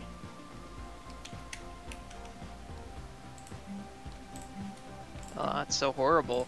Luckily, you've got so much room on that second planet. That I was... Because the damn way robots work, I forgot to build any of them, so I wasn't... was stuck on one population. Well, that's why I like, they have that robot, like, can like build a thing in the new game, in the new patch, that your robots will just get auto-constructed. Yeah, it would be nice. Whatever. It's just, see, that's not something which is, I just don't see why that's good for the game to have. There's no benefit to forcing the player to manually click everywhere instead of automatically building it. Just give them an option to click it, automatically build. Just click it. Wadestar's asking, hey, what's Wadestar? Asking what am I doing playing this game. Hey, What play you this doing game too? playing this game? That's what he sounds like. Of course, yeah. Sorry there, bud. Have you heard Wadestar? Do you know what he sounds like? No. Oh, yeah, because he has a channel Should too. I? watch his Dominions multiplayer game. I was going to say, if you like Battle Brothers, he's a must I don't know watch. if that is. You don't know Battle Brothers? Oh, wow. Finish, I keep forgetting that despite some very close overlap on a few particular game titles, I think we in general have pretty different taste in video games. I think that's probably right. Battle Brothers And is... no one wants to play Hearts of Iron 3 anyway, so I'm just sitting around doing nothing. Or Steel Division. I want to play Hearts of Iron 3. Anyways, wants Battle to play Brothers is Jack? basically fantasy, medieval, so kind of like think Lord of the Rings, XCOM. Yeah, fantasy stuff is not my I don't know if I'd call it Lord of the Rings. It's a lot more brutal than Lord of the Rings. It's Yeah, depressing. the It's fantasy Witcher. environment though. It's more like The works. Witcher, where it's just everything sucks. All the people are poor. Everyone's living in mud and squalor. Yeah. There's racism and yeah. Systems There's no white lizard. Lizard? Yes, lizard. White wizard with his brilliant staff of light, breaking away the darkness. No, it's a bunch of guys with kettle helmets and pitchforks fighting an undead horde. You know, it's a much darker game.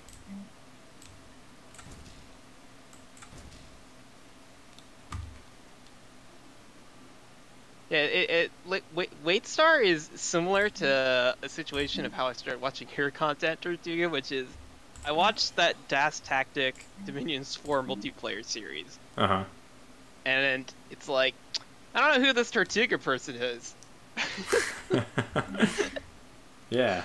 And then I completely forgot about you, and then one day I was like searching Aurora 4X or something, and oh hey look, I remember that name, Tortuga, wasn't he in that Dominions game? It's funny because the Dominions content is on like one extreme of my I don't know, like taste in games. I think I would have to dedicate myself to learning it better before I enjoyed it more. I have a hard time enjoying the game is just so complicated, all the spells you have to memorize to like play optimally. That was actually one thing I thought was really funny when I was watching from Wadestar's perspective in the most recent multiplayer game. Or early on in the series, he's like, oh, and Tortuga's not going to join us because he's too busy. And I'm thinking, no, the real reason is because he just doesn't like Dominions much. And that's just a convenient reason to give not to play it. But I know at heart you're just really not into Dominions that much. I think both things are true. I would definitely be more into Dominions, and this was Dominions 5. I guess Dominions 5 is not very much different than Dominions 4, but I like a lot of the parts of Dominions 4. Just the only thing I don't like is the spellcasting, which, okay, is still like 40% of Dominions 4. And 5. Yeah, that's a pretty major part, yeah. But I would have played the series. I was still considering it. If you remember, I started my job back then and was moving, and I don't want to be that person who lags behind and who doesn't post the next To End All Wars episode for like 4 months. So I don't. Yeah, I hate when people do that, you know? Yeah. So you're trying to minimize the amount of times I do that. Complete. Forgot what I'm researching. This game is so scattered. Because you're playing. Wait, that's right. There's the new DLC out. Waystar says, I'm enjoying Battle Brothers at the moment, but I had to take a long break from it. Yeah, well, first of all, I have a hard time playing anything which is RNG on a channel because it's just really frustrating to me that RNG ends up... I mean, you have to approach the games with RNG, in my opinion, from a very role-playing type standpoint where you just roll with the punches like you would in real life. If you're trying to do it from like a min-max standpoint, which is most of the stuff I like to do on my channel, it's not. It's just very different because you have to be able to like, let's celebrate this person who just died. They served us so well. You know, you really. I think the best way to do it is to take a role-playing perspective, which it's just. It's not always how I take it. I just get really pissed. How could this luck happen to me so poorly? Waystar says, Stellaris, on the other hand, I've still never been able to get past the boredom factor. Oh, so you've joined the perfect discussion where we are talking about this exact thing, basically. Yeah, I mean, I'm willing to agree with them. The game can actually be kind of boring at the start, at least. Yeah. There's a lot of just waiting around at full speed, waiting for your research to finish, for your construction to finish building something. And pacifist can be kind of boring at times. Oh yeah, my first game, I remember. Yeah, we didn't stream that with THG. Historical Gamer, when we played with him and he was the blood court, and I was the pacifist and I couldn't go anywhere. I think a pacifist is a lot, there's a lot of that similarities, you know, just kind of sitting around. So pacifist, why I hope it should be better now, right, with the new patch? Yeah, that's what I'm hoping, because now you can sit, you can develop. It is my playstyle. Improve your economy, improve your infrastructure. Tortuga, I took out the enemy space station. Oh, so you're at war now? Yeah. I honestly wish I could switch like picture-in-picture, switch to your empire to see what's going on. No. Actually, is there any way we can encounter each other? Unlikely. You are basically the opposite side as me. If I go through the Helvan Ancients, like I have this random system. Oh, this is with the artist troop. Okay, at your most southern reaches that you've explored so far, how it's kind of it's that square with a triangle. It looks like a house. If you go to the other side of that, actually, our explorers are really close to encountering each other right now. Oh, you said 5 o'clock. That's right. Finish is over at the 1 o'clock area. Okay. But I have a science ship that's really close to yours right now. Which Oh. Your most southern one right now. I'm like my science ship's like 2 jumps away. Okay. So I'm just gonna head over to you. We'll just encounter each other. And obviously, because you're at war and in a much worse situation, we'll let you do the research to. Oh yes, share the language. Of course. Yeah, yeah, of course. I would expect no less. Radix says he doesn't like the... Oh, so we're having a whole discussion about RNG. Oh, man, don't get me started. Don't get me started. The reason why I don't play World of Tanks or World of Warships. Look, the thing is, RNG is done so poorly in a lot of games because if you're relying on statistics to make a good game, it has to make it so that you need a statistical number of events before something significant happens. So if... It's like Dungeons & Dragons where you roll a 20, or you roll, let's say somebody else rolls a 20 and your character just dies. That's not good RNG. Tortuga, I have to go for a minute. It's my mother. Yes. I have to go take care of her for a minute. Uh-huh. Yeah, go ahead. Do you need to pause, or? You probably do.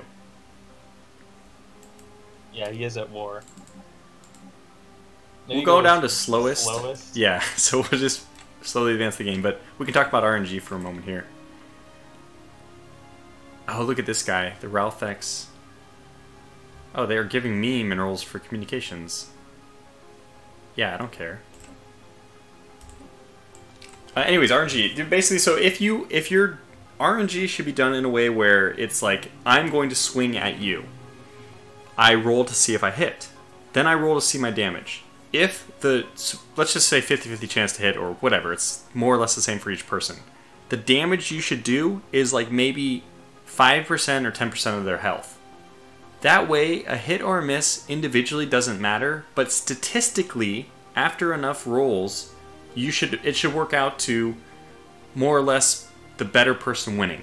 But there's still some randomness, so it doesn't have to. But the more random you make it, the easier it is for a worse person to beat a better person, the worse the RNG is.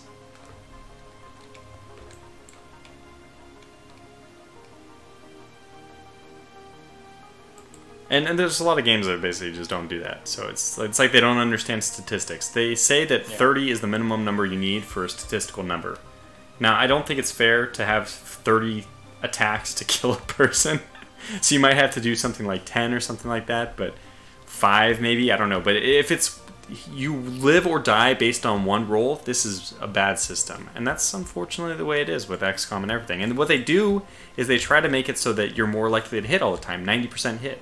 So that the RNG factor, it's mainly just a big deal if you miss. But that's still not a good way of doing it. Situation log adjusted. And Wadestar says, "I'm okay with timers when you have like so many turns to do something." And then Wadestar says, "RNG exactly what Tortuga said." He agrees because he's a smart man. Anybody smart agrees with me, of course. Wade's he's pandering. So Radix says even if you're not detected that the turn timers start, which is that is a little bit strange. Should only start after. Wadestar, by the way, started making his own game. I think there was an RNG element in that. Be interesting to know how much that was playing a role. Be great if he was, ended up making an RNG game where it was like one-hit kills as well.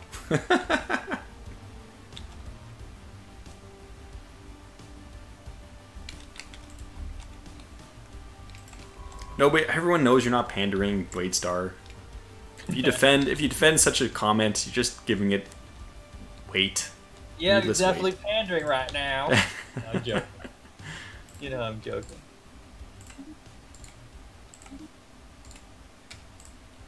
Oh, do people quick plug for Tortuga's Discord, which, I'm a long-time member of such a place. Anyway, just left it.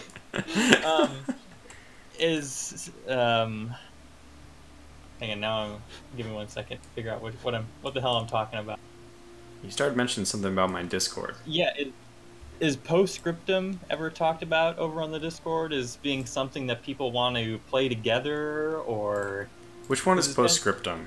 It's the World War II kind of... Oh, it's action though, right? Yeah, it's a shooter. No. No. I've seen it. I vaguely know that it exists, but I don't know much more. I haven't seen any gameplay or anything like that. And I haven't heard about it from other people. Or if they have posted it, because I'm not really interested, I didn't focus on it. So. Oh, okay.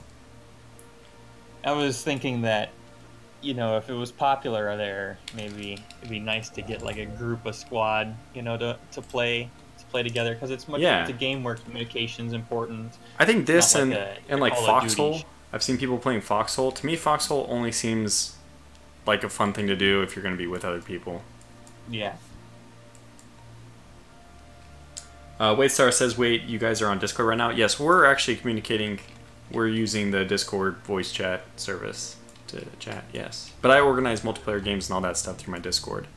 As THG, historical gamer, for those of you who don't know him, Waystar probably doesn't, and XTRG, another person, they were saying, they're kind of two wargaming people I communicate a lot with, and they were asking exactly this question: how is your Discord so popular? And I basically was telling them, it's because I don't make it about my channel. It's just supposed to be a place where like-minded individuals can come and talk, and it's really not supposed to be about my channel. It's not a place where I promote my videos. I do link into one channel when I post a new video. So if you're trying to track your videos through the Discord, it's possible, but it's really not the focus. Actually, I should have just let you describe what you think the Discord is about. It's a place where people chat about a lot of different things. It's so frustrating. I keep waiting. Sometimes it's frustrating. I know. I mean, this playing on slowest is frustrating. I forget that we're playing on slowest, and I keep double checking the timer on this thing to build. Yeah, the Discord is definitely a place. It has a lot of different discussions, a lot of different topics, but at the core of it, everyone has similar historical interests. Okay, yeah. Waystar says he's on Sabouts' Discord. I think Sabouts' Discord and my own are pretty similar. Mine might be slightly larger, slightly different focus. I think that Sabouts people have more of that sarcastic sense of humor if you want to get involved with that kind of talk. Anyway, my Discord, if you want to find it, there's a link, an invite link, in the video description. So it should be just below the video. Otherwise, I can repost it. If you scroll up in the chat, it should be like somebody else was asking about it. Radix says nothing's better than getting the old TeamSpeak 3 server. I was playing a milsim for Arma 3 for a long time, and that's the way we did everything, TeamSpeak. We're talking in Skype right now. Yeah, Skype is definitely not... is dead. It happens every now and then, but people are still using Skype, and I just wonder why. So the game, yes, Stellaris. Yep. Fun game. Don't really have anything else to say. Yeah, so how's your science doing over there? You doing? I'm looking at it. Dude, it's terrible. Okay, this is what big thing I'd like to do.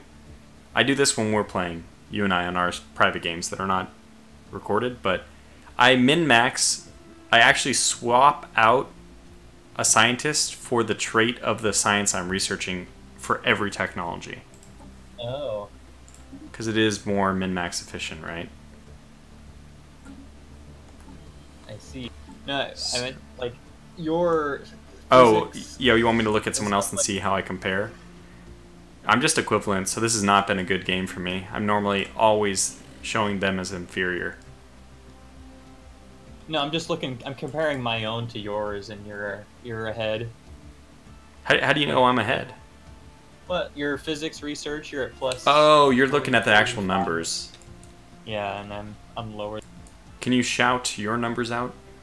Shout. Yeah, I don't know 30. why. You can just say. 35, 20, and 22. But how many systems do you have? Let me count. Well, just go to the research I know, progress I thing. 28. I have 23 systems and 2 planets, so actually, yeah, you are just simply behind then. Yep. Behind the times. Left behind. You're at 13 Unity. I'm at 22. I hate you! Why is this Unity always so bad for me? You know, Damn robots it. aren't unified. Oh, I'll tell you one problem, because my home planet's only 16, and I can't actually fit a Unity place there. Oh no, never mind, I actually have it. What the hell? Well, here's another problem. I didn't put one into this place. Let's build one. Yeah, that's always a big downside. Luke says TP is complete. pathetic to all his neighbors. Radix says, oh no, not Skype, that program is just a waste of disk space. Yeah, it's worse than a waste of disk space. It's like almost malware. No, people still use it. I mean, for business stuff, I've heard it's being used still. And Yeah. actually, my company, they use WebEx. I think that's pretty common now. People are moving over. Well, because it's like more secure and all that. Yeah. You're not going to have like hacking attempts through Skype like you will. For the subreddit I help run, we were using Slack for communication, and then we all switched over to a Discord. So we have a subreddit Discord now. Discord Slack seems was- really easy if you don't need to worry about security. Yeah. It's like a no-brainer. It was funny because when I was traveling in Japan, a lot of there's an app called Line, which most of the Japanese people use to communicate. It's like a texting app and everything like that. And I met up with an Australian guy, and I was like, all right, I talked to him online, and I was like, you know, Discord is much more convenient than this app. He's like, you know, I say that to other people, and they just have no idea. So I'm just like Discord really is pretty useful for things, even like outside of, you know, organizing a gaming community or just a general community or voice chat and stuff like that. But you know, everybody's different. Preaching to the choir. Pretty much. Yeah, people use Slack for business stuff too. Maybe that's what Wade is using it for. I don't know much about Slack. It's just a word I've heard, but I've never seen it. really similar to Discord. I don't really know. I mean, I think Discord is much more popular, but they really offer similar functions. Complete. Well, they gotta have their own version because they got their own language. They gotta keep the Japanese employed by churning out apps.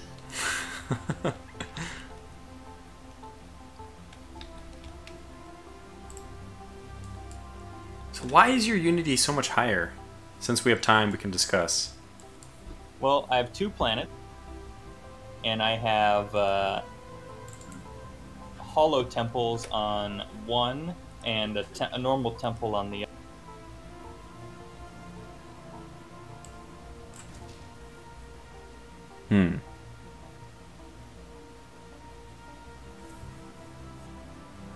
But that's honestly pretty much it. I don't know why, even after I do this is only going to be +2, so let's call it +3 with bonuses.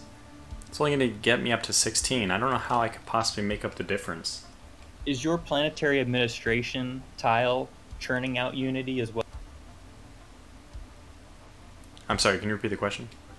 Click on one of your planets with the surface, and is the your planetary administration tile, is that producing Unity? No, not the one I have on my new system, but this one does. When it's upgraded. This one does. But it's only 1. Okay, well I'm only at 2. Oh, I'm actually upgrading it to something which will give me 2 in a moment. But that's still 1 more Unity. I mean, these are things. You're over 20, right? You said 22? Yeah, 22. I don't know how I can bridge that gap. Luke Smulders asks, am I the only one annoyed by the random gaps of no man's space with the unclaimed systems? This is a static Tortuga maneuver. I disregard some of the lower resource systems at first. I actually wouldn't mind taking this, but I would have to build ships to take this pirate. Okay, look, we're not doing anything. Might as well go after it. Can I just like slowly wear down the pirates, or do they rebuild? Can I go lose my whole fleet, rebuild, and then... Yeah, I actually don't think pirates repair. Okay, let me go up to... That's... You said 4 ships, 5 ships. 425. We'll get 6 then. We're gonna do it. Oh, he means up north. Oh, how the border didn't expand to fill that area right there? Oh, well that's because there's systems that are not controlled. Well, no. Oh, no. here. Yeah, just there's like a gap. Yeah, that's interesting. So I think I've seen this. I don't know how their algorithm works for filling this out, but I believe once you take this like internal area, it actually will fill this out more. I've seen that happen before.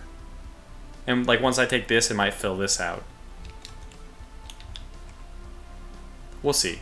Yeah, maybe. I remember when Solaris first came out, like the borders just expanded, and you had to like a border expansion technology, and it expanded, and like systems would change hands.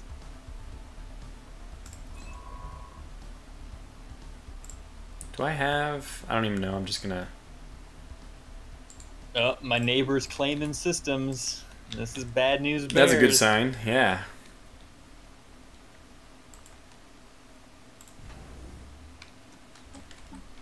I've been working on this Starhold technology for like ages, and not just because we're on the slowest speed.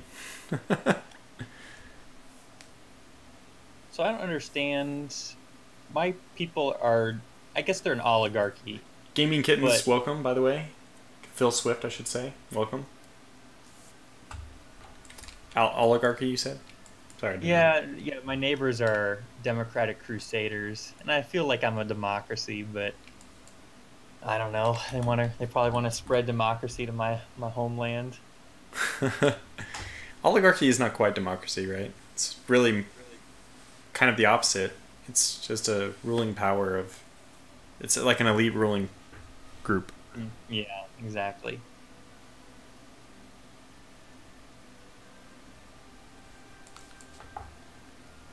I wonder why they have this disables tutorial. I mean, thing. like, we're spiritual, we're pacifists, we're egalitarian. You know, what more could the people need? We're living happy lives. So you can be egalitarian for your focus. You can even be like extreme egalitarian, but then yet also a dictator. Yeah, I believe so. It's pretty interesting.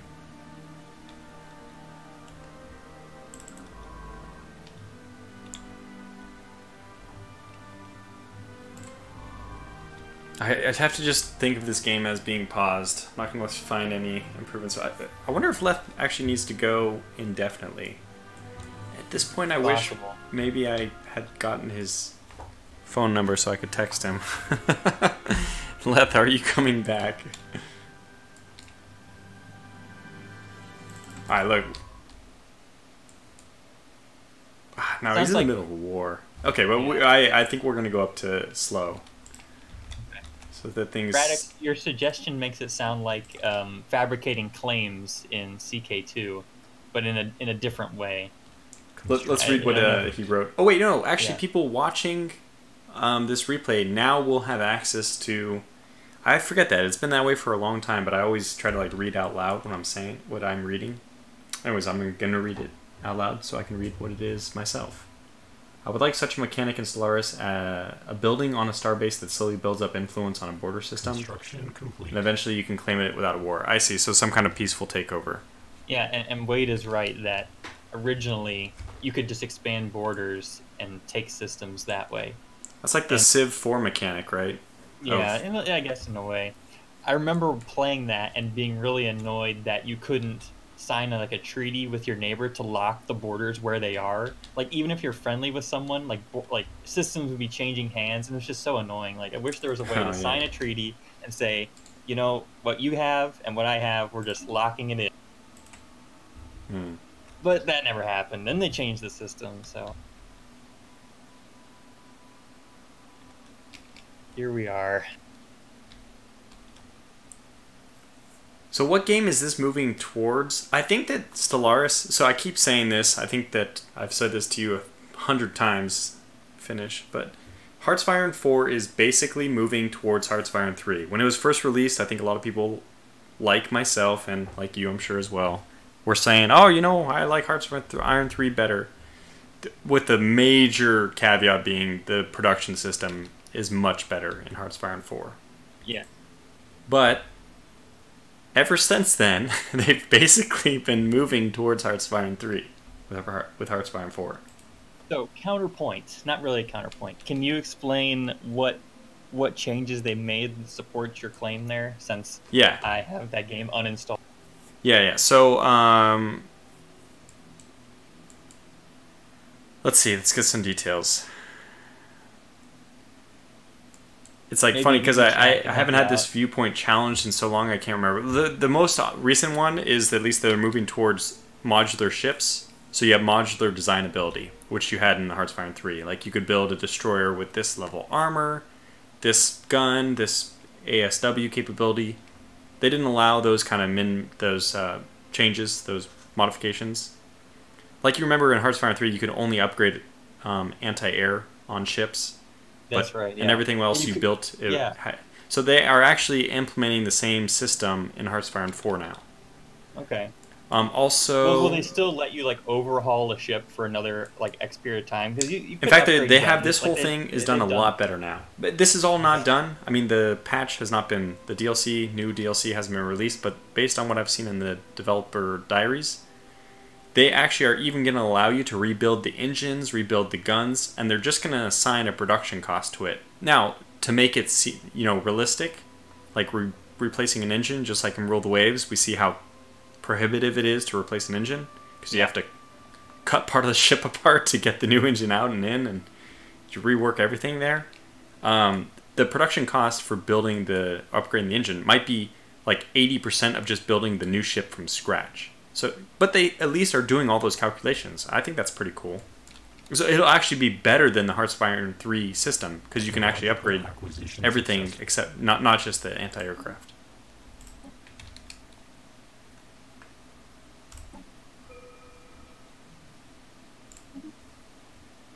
Damn it, anyhow. I think my neighbors here, the Nihi Nar Confederation, they were the ones who claimed my system and were hostile, but I think they had a change in government. What? And now they open borders and are now receptive to trade agreements and relations. Congratulations. I can't confirm. Construction complete. Maybe they finally realized that those people, they actually do vote for their leader. It took them a while. Project complete. Like, what is oligarchy? We don't know. They looked it up. Yeah, looked up the dictionary. Well, oligarchy, I don't even know. It's such a... I only know the original term oligarchy comes from rule of 8. I think oligarchy, olig is the abbreviation for 8, just like hexa is 6. Or is that true? Because octa should be that. Anyways, I think oligarchy was a ruling of 8 in Greece, maybe? There was like a... I don't know. But were they elected? I don't even remember that much. Do oligarchies... They are elected in this game, right? I feel like the game lets you Take care, Waystar. choose. Yeah, have a good one.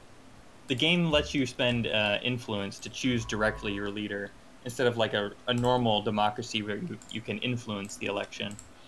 But I still feel like you can have a democratic oligarchy in some form.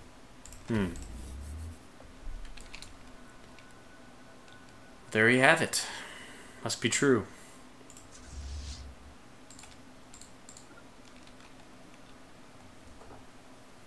Oh, I didn't even catch this comment. Sorry. Waitstar said, problem is that basically a reason to go to hot war, you take my system via influence, creep, you're angering me the same as if you took it by warships. My system. Oh, I see. It's a reason to go to war if you're claiming systems diplomatically.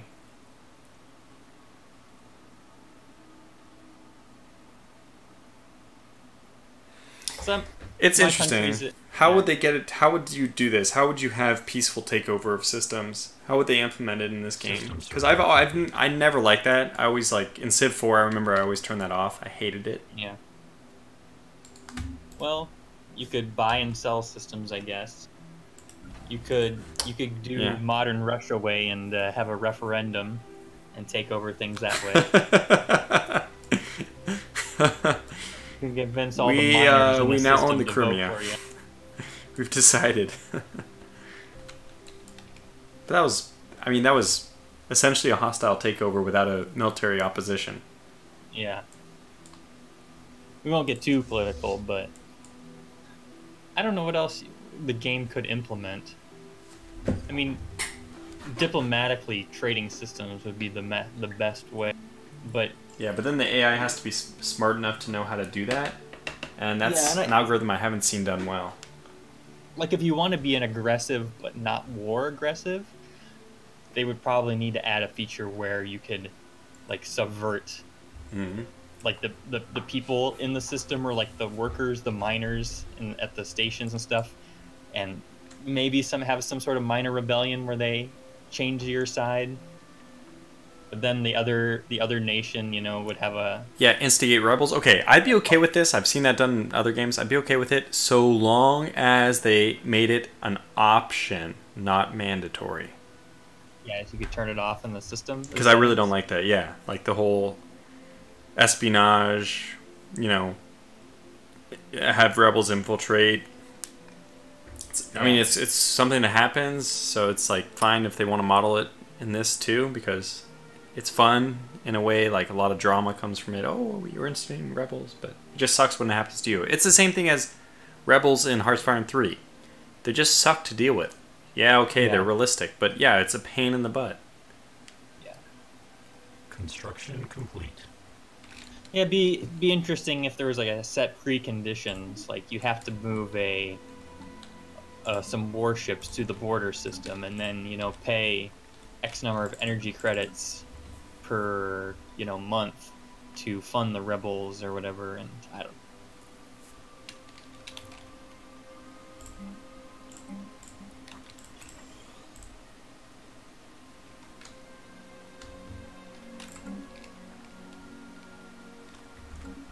As long as you can turn it off, that's what I say. Because I've had those game mechanics sometimes get just, I don't know, so rough.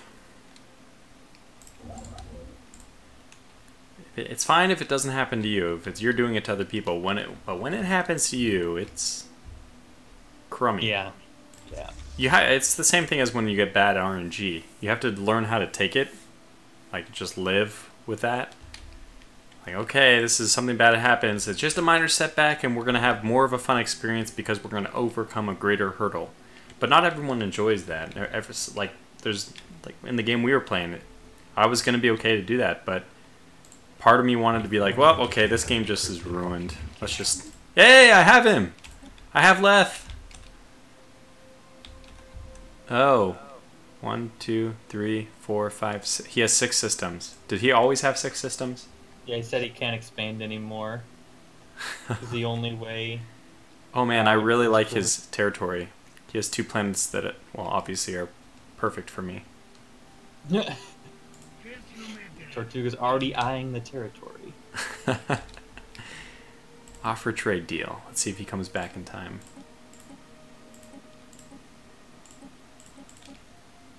Construction complete.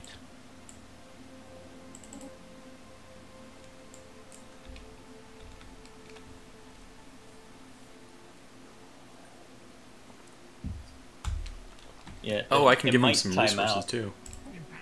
Yeah, no, I'll just do it again if Yeah. that happens. But this way, in theory, I can see when his systems are being taken by an enemy, right? So Yes. we know when we've advanced too far. Yeah, force it. You have to pause. Yeah, but I mean, I wouldn't mind if we were playing this game, but since it's a stream, we'll have to just keep going, even if he starts losing territory. It might like ruin the game for him. In fact, I'm going to go up to normal. I just don't want to lose. The audience might get really bored at this pace, so Yeah. I apologize. Like I said, if this was just a private game, we would be much more respectful, but Luke Smolder said, oh wait, I just remember the best part of Megacorp, penal colony. Oh, is this a way for me to finally get rid of all the non-native, like homeworld species from my planets? Because I've always disliked that. Well, I think the update introduces crime, so you'll have criminals. Okay, you have to stamp out crime. Not as good. So that's probably what the penal colony is alluding to. You have to send people somewhere for re-education. Good old gulag. Yeah, we'll see how that goes. I don't know how, but I have a cruiser. I wasn't reading my events. Yeah, probably an anomaly. Yeah. Yeah, massively increases crime on that planet and decreases all other colonies. So it's basically Australia in space. Oh yeah, interesting. Now we have something for Zed. Has he played Stellaris? Yeah. Do you remember? Oh, since the incident? Yeah. I'm the- glad he played Tabletop Simulator with us, because that was the first time I had witnessed everything. Oh yeah, he's been around since then. Yeah.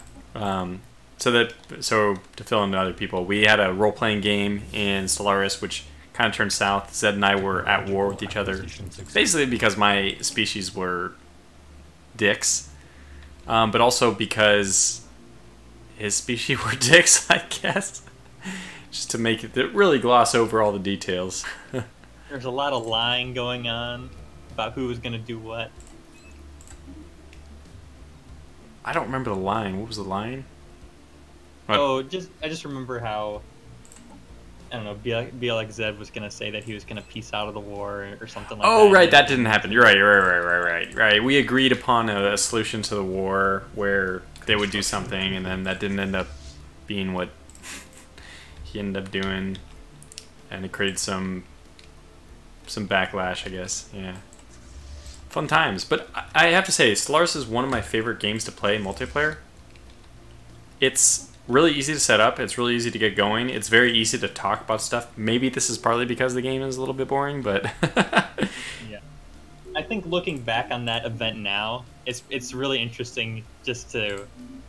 That's probably how two governments might have interacted. Yeah, yeah. Like it was role playing, right? Pretty real. Oh, okay. But part of my grievance was, hey, Airterranian is here. He says hello, ahoy there, Admiral. Welcome, sailor. Yeah, the one of the issues I had is that his people were xenophile, and then I offered him the what was it? The trade? No. What was it? Some kind of. Oh, it was a non-aggression pact, and he was a xenophile. Now he didn't jump in. He didn't create his nation from scratch, so it's not like he had a direction for the nation to go from the very beginning. He just joined midway. But the fact that a xenophile rejected my non-aggression pact didn't seem very.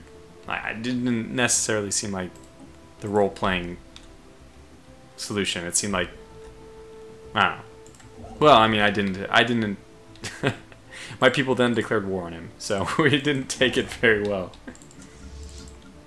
But if you remember, Finish, I was role-playing as the Minbari, who are, for people familiar with Babylon 5, would probably exactly take it that way. Remember, they in Babylon 5 lore, the Minbari went to war and were going to kill the humans to a man, completely eliminate the species from existence. Well, because of a minor incident where the humans opened fire on them first. Yeah. But they're very honor-bound, I would say. Airterranian asks, so which apocalypse are you attempting to cause today? Actually, I think we're eventually going to be avoiding an apocalypse. He is a robot. I'm a robot. I am a robot. I min-max everything. Everything's just an algorithm to me.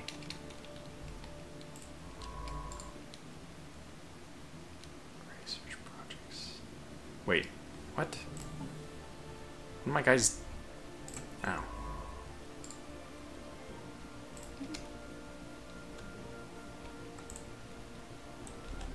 Dennis Avery says, good show. Glad to hear you're still with us, Dennis. Whoa, what are you doing? Ah, to upgrade, I need to go to that one. Okay, good to know. So how's everything going on your end? Finish, are you about to go to war with anyone? Not one that I start, but it's possible that I get declared on. I see. Yeah, the people. You know what would be fun is if we switched over to our other game now, the one that everything was going really well. The one where I fought a war, almost lost. I was finally able to pay you back from the previous help you had given me in our previous game. That's right. Probably sent about the same amount of minerals. I mean, it's so funny that one person's doing well and the other person's at war, and the first person ends up sending like something on the order of 20,000 minerals to the other. Like, here, just please win this war. Definitely, a proxy war going on there. And then let's try to map that to the real world.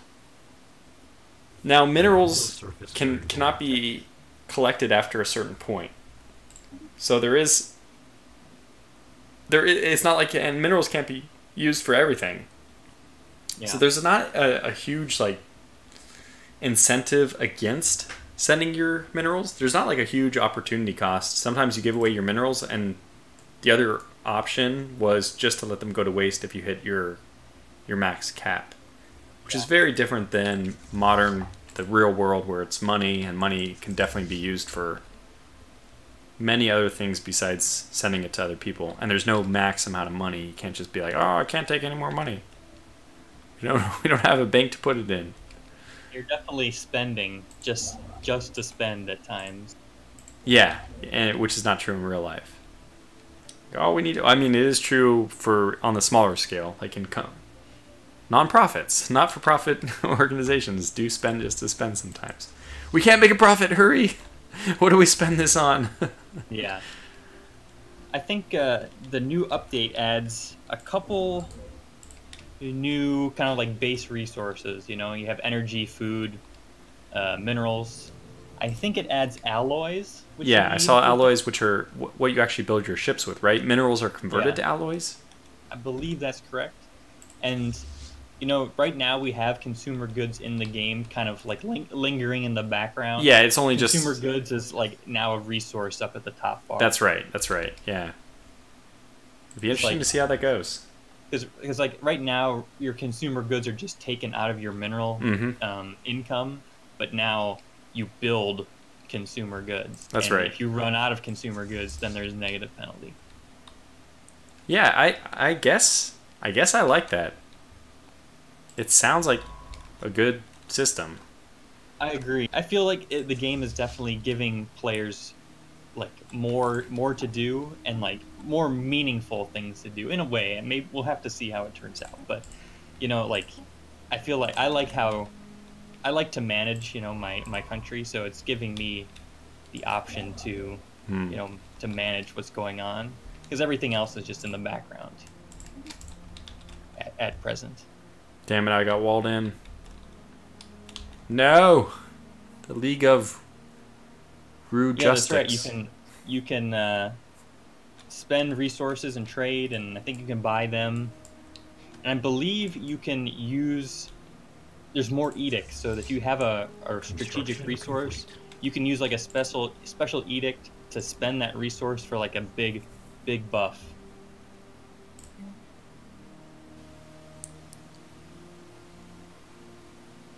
I don't think I really need this food tile. Let's try to be smarter about our placement here.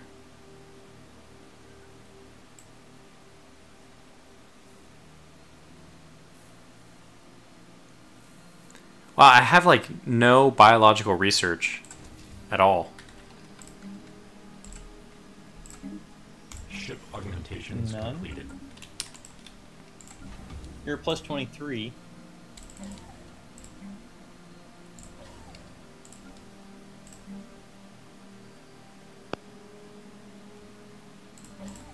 League of Notions. Ship fragments dissected.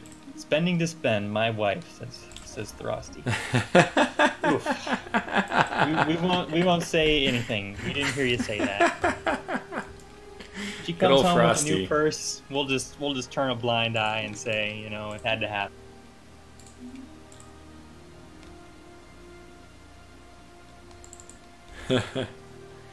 Airtranian says League of Notions. I'm trying to figure out where this has come from. Preemptive contingency. League of Notions.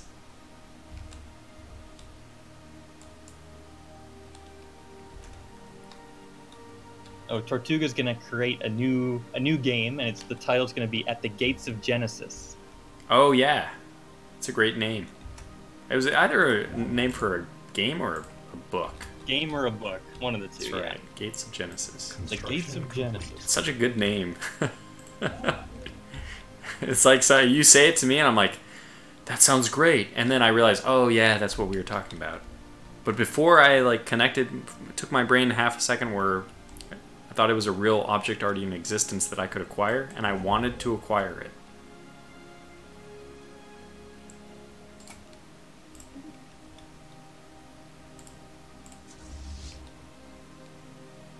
Okay, in the Solaris dev clash, I guess that's the devlog, one nation produces massive amounts of strategic resources that buff weapons and are selling them in bulk to warring nations. And I believe, correct me if I'm wrong, you can sell ships. Oh, I've heard that wow. You can sell ships. Weren't we just but- talking about that? How that would be great if that was an option? Yeah. I'm right, but I thought I heard you could sell ships. That would be great, because we were just talking about you end a war and you have all these ships left over, and it's like, what would a real nation do with them? They would sell them. Airtranian asked if I'm planning to write fiction. I think that time of my life, that like enthusiastic, creative, imaginative time of my life is past. He just writes fanfics, furry fanfics, as he said. Construction. Do nothing of the sort. All lies. But I actually wrote back in my time, probably around high school, college, where I think you most utilize that like bizarre creative energy. I wrote 3 books. None of them complete, but I started at least 3 different books.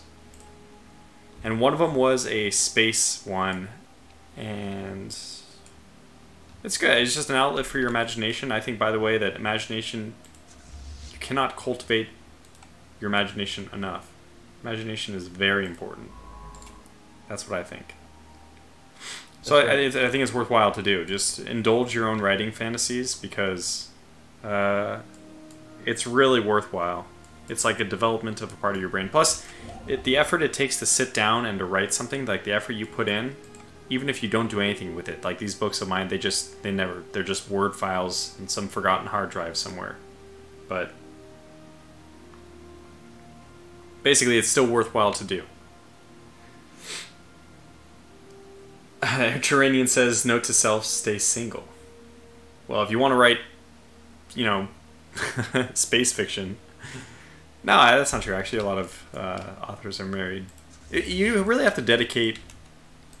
I think a lot of people would be as capable as some of the existing fiction writers that are out there. It just depends on where you end up in life. And since it's more, I would say it's more effort, there's more competition. Kind of the same way that there's more competition for like an acting job. System survey complete.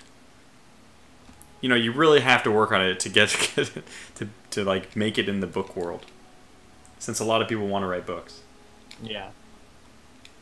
That writing or not writing, like you said, acting. The acting industry is. Yeah, that's the worst, because I guess I actually have a really negative focus. I mean, I have a negative opinion about actors and actresses just in general. Like, this is a stereotype and should not be applied to any particular actor or actress, since they're all different and a lot of them are not like this. But a lot of celebrities in general, so not even just actors or actresses, but celebrities, they use their position of people looking up to them, or like, oh, that actor's so amazing, I saw him in this role.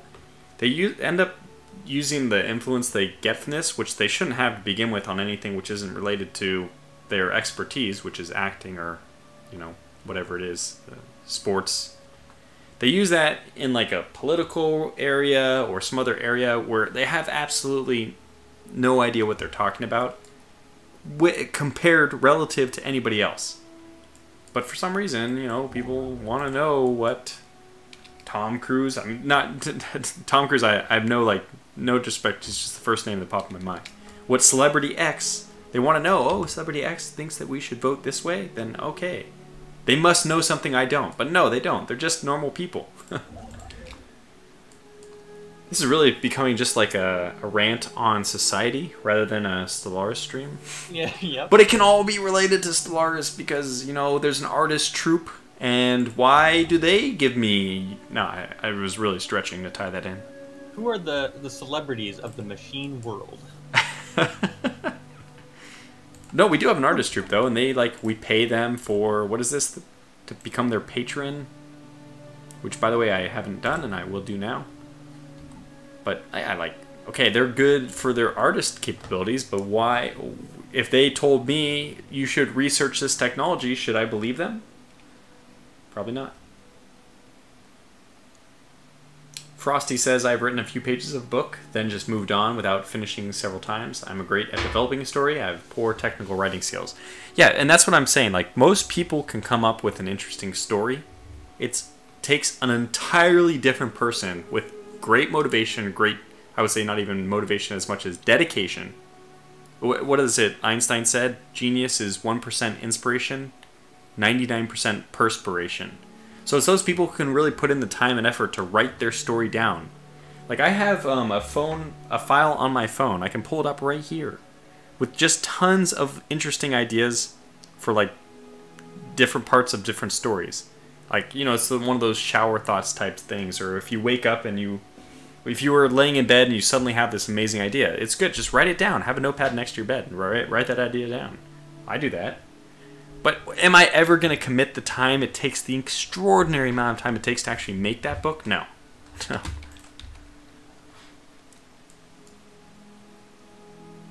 Oh, Luke Smolders has it. The robot celebrity is the toaster. The toaster? The brave little toaster. Oh, that's a great movie. He saved the day, and now everybody in the machine world looks up to him. And he's here to tell everybody about animal rights.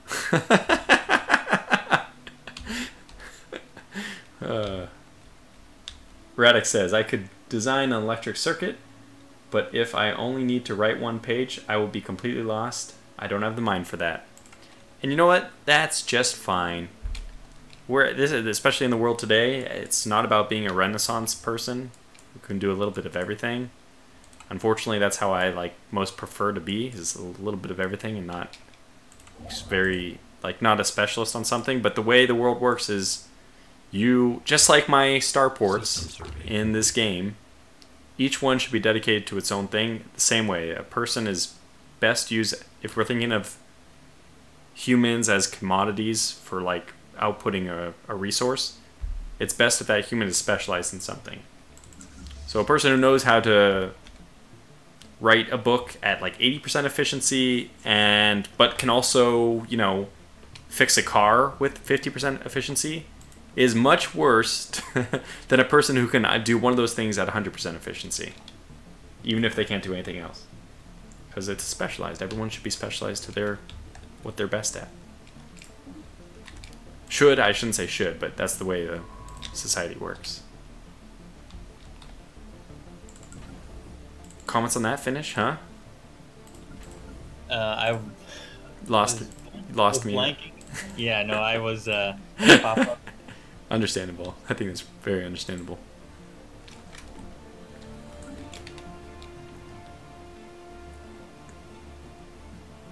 Air Training says, this is why it's a good idea to work on generalizing AI. Then you can learn about many things while working on one. Luke Smolder says, I am the most efficient person at wasting time. So if there was a job position that needed somebody to waste time, and you are the world's expert. By the way, people wasting time. For the government. I think wasting time is an expertise many people have, by the way. DMV? So it's just like acting. A lot of people want to do that and get paid. Airtranian says, I suggest you read Profession by Asimov. I think you would like the short story. Probably. I like his series of short stories on robots. I never read his Foundation trilogy, which was always one of those things I would get to, but never have. How's our research now? Read me off what your Unity and research are. Oh, I don't think it's changed much. I'm at 24 Unity. Ooh, so I'm up to 22. I'm really catching up. And then I'm at 35, 28, 23. 35, 28, 23? Correct. Wow, it's very low for... Yeah, I'm pretty behind you there. The Society one, I just don't have any access to Society research. Anywhere.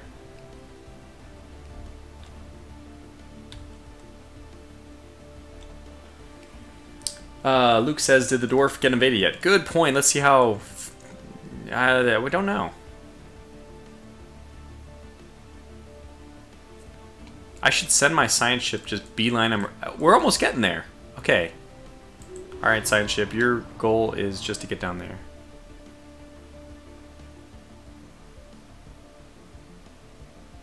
I have Careless Pine.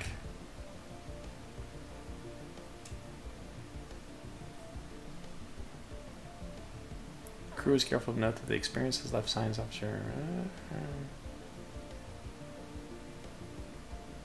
Construction. Terrarian demands innovation. Will be the change you want to see. No, I'm joking. Construction complete.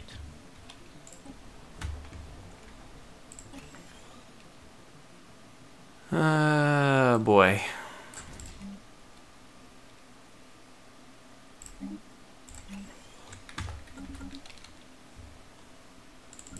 And where do you live, Radix, if you have a parliament? Canada? UK? I'm gonna guess Sweden. Anywhere in Europe? I'm gonna guess Sweden. He's a cat. Is that a big hint? Surface variable No. detected.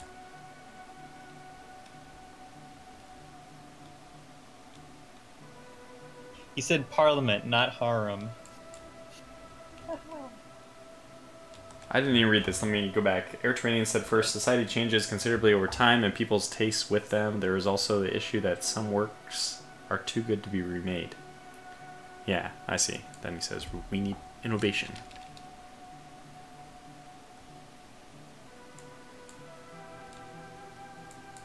Yeah, I mean, I don't know. That's another thing. How do people get into politics? Like, who at like the age of 10 or 12 says, I want to do politics. I want to be a mayor. And what do you do from there? And hey, why do you say that? Because if you see the people how they are, why would you want to be in that crowd? It just seems miserable. As Plato said in his Republic, the people who should be who's the Alvathori? Oh, good. The Alvathori are claiming my systems. It's good. It's a good start. Probably means I should start building up my military. I only have... What's your naval capacity? I only have 22. Yeah, I'm at 22 as well. But I have... that's not good. I have 15 ships. Alright, our country's having some very important elections here. 3 of the 4 candidates, they all have the trait of expansionist, reducing the starbase influence cost. And I'm hoping that 75% gets me one of them, because building all these star bases at full cost has been a pain in the butt. I've been boxed in. Construction So sad. complete.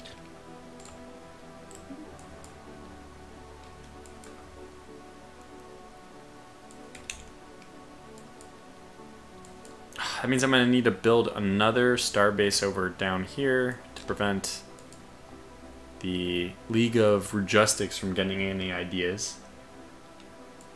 I think he was joking when he said that, Radix. We all know you're not flirting. Nobody would flirt with me. Disgusting human being. They re-elected our current ruler. Oh, One yeah. individual. Isn't there a does higher not percent give chance me- that they do that, though? It's probable. Yeah, probably. I just didn't have the influence points to That's why you wanted someone. expansionist to begin with, to save Yeah. influence. But because you didn't have it, you couldn't get more of it. The rich get richer. What a disaster. How come I can't kill him off? Construction complete. Is he immortal? He will die eventually. You Construction know, complete. but he's only 68. Huh. We're an oligarchy, so our elections are every 10 years. So he's gonna be in power for a while. By the way, I forgot that I had just looked at the time. I will have to call this stream to a close very shortly. Very Okay. shortly. So basically, I guess Leth, Technological acquisition. I hope he's okay. I mean, him is okay, yeah, fine, but I hope his people have survived. Yeah, and I hope his mom's doing all right. Yeah, I mean, that's the That's important what he's- thing. The real. That's what he's taking care of. I was trying to pretend not to care about that, but yes, that's obviously the real issue. Yeah, we won't get too delve into people's personal lives. So. No need to do that. I agree.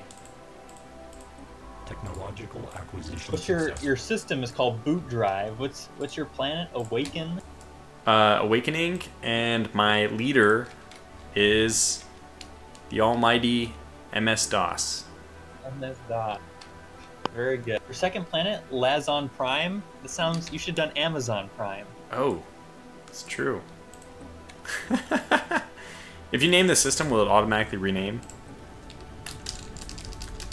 If you rename the planet. I'm gonna make the whole planet Amazon. Okay, fine. I'll just do the planet itself. Fine. Not Linux. Yeah, Linux is gonna take over.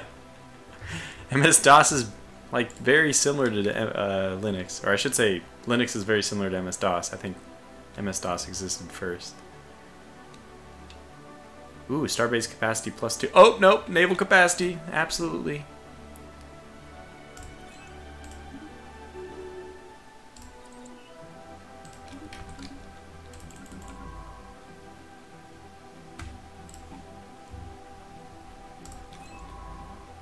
I think Oh. everyone's first megacorp is gonna be like Apple or Microsoft or Amazon, maybe even SpaceX. all those ones. System survey complete. Air Training says DOS, not Linux. Shame on you. But yeah, as I said, I think DOS came first. I mean, DOS is very Linux-like. Or I should say Linux is very DOS-like.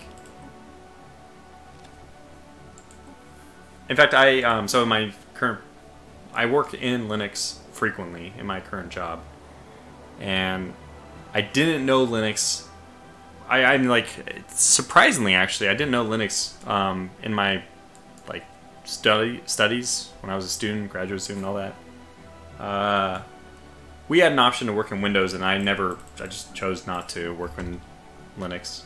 I was supposed to anyway. I basically didn't learn Linux much, but every time I work in Linux, when I was still learning it, I was able to draw on so much of what I knew from MS-DOS.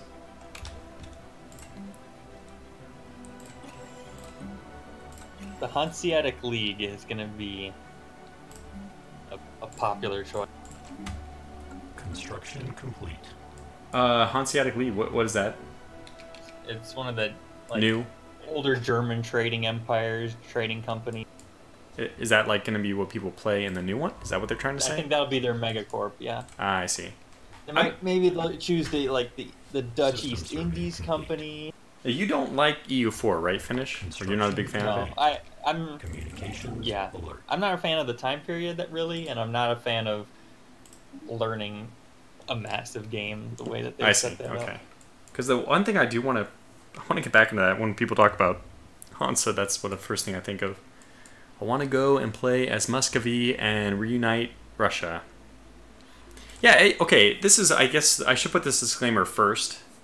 I really like Paradox and I like their games. We're oftentimes very critical of the things we care about the most. So, I should say that. This whole, let's discuss the Stellaris. Hey, I put them in the top 3 4X games, well, maybe the top 5 at least, 4X games of all time. Number 1 has got to be Aurora 4X.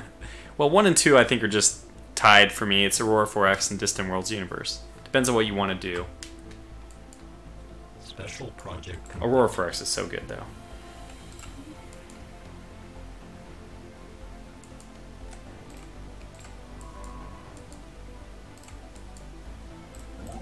Has anybody ever heard of a game called Reach for the Stars? It's one of my favorite 4X games, actually. It's from when I was much younger, in high school, probably. Late 90s, early 2000s. Oh, Dennis says when he was in school, the only windows they had were the ones to let in fresh air. And I bet he was walking uphill both ways, and he could buy candy for 5 cents or something. Walking to school uphill both ways through the snow. Yep. It was either you graduate elementary school or you work in the mines.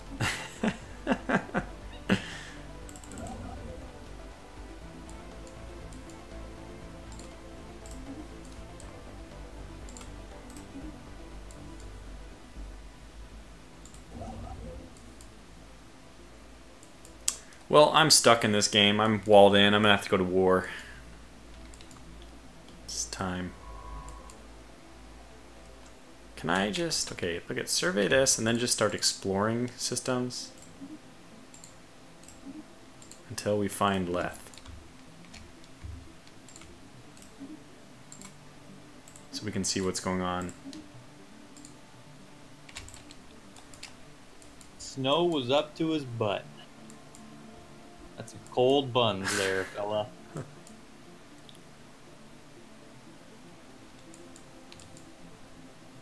Construction complete.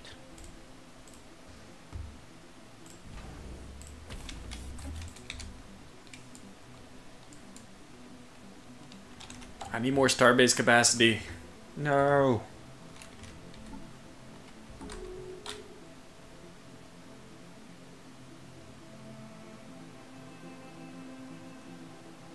Oh, somebody offered me a non-aggression pact and I ignored it, so I declined it. Whoops.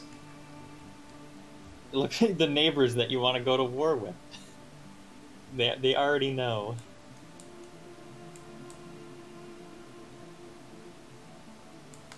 Oh, I see. They're trying to prevent me from going to war with them. Communications alert. Well, you might want to zoom out just a little bit more.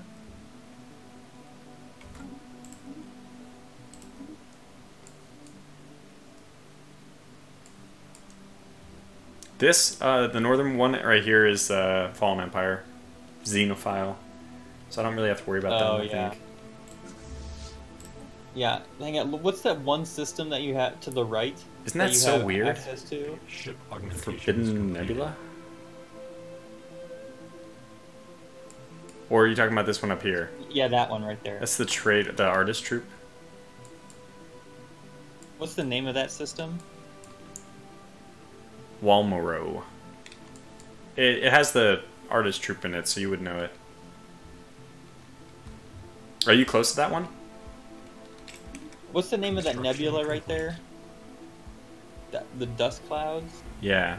Jamorbin dust clouds. The same. Oh, okay. Should Yeah, be- that's owned by the person who borders me. Ah, I see. That system is actually like on. So if you look at that, if you go back to that star system, Uh huh. the one that's like, you're not. Yeah, well, don't worry about it. Okay. I mean, I'm watching your stream Forget and it. things. So you'll see the triple star system, Yeah. and then if you go to the northeast. You said forget about it, and now here we are. Okay. Yeah, and then the star system right to the northeast. Yeah, I own that system. I see. So we're not so far apart. You're much closer to me, I think, than. Well, actually, no. Construction complete. My empire is so Yeah. stupid, though. It's so not dense, extremely thin in terms of like number of systems. Very long distance between systems. Very stretched out, not wide. I was telling you, the ring world just basically puts you on like a one dimension, and here's the proof. We're basically just a line. Yep.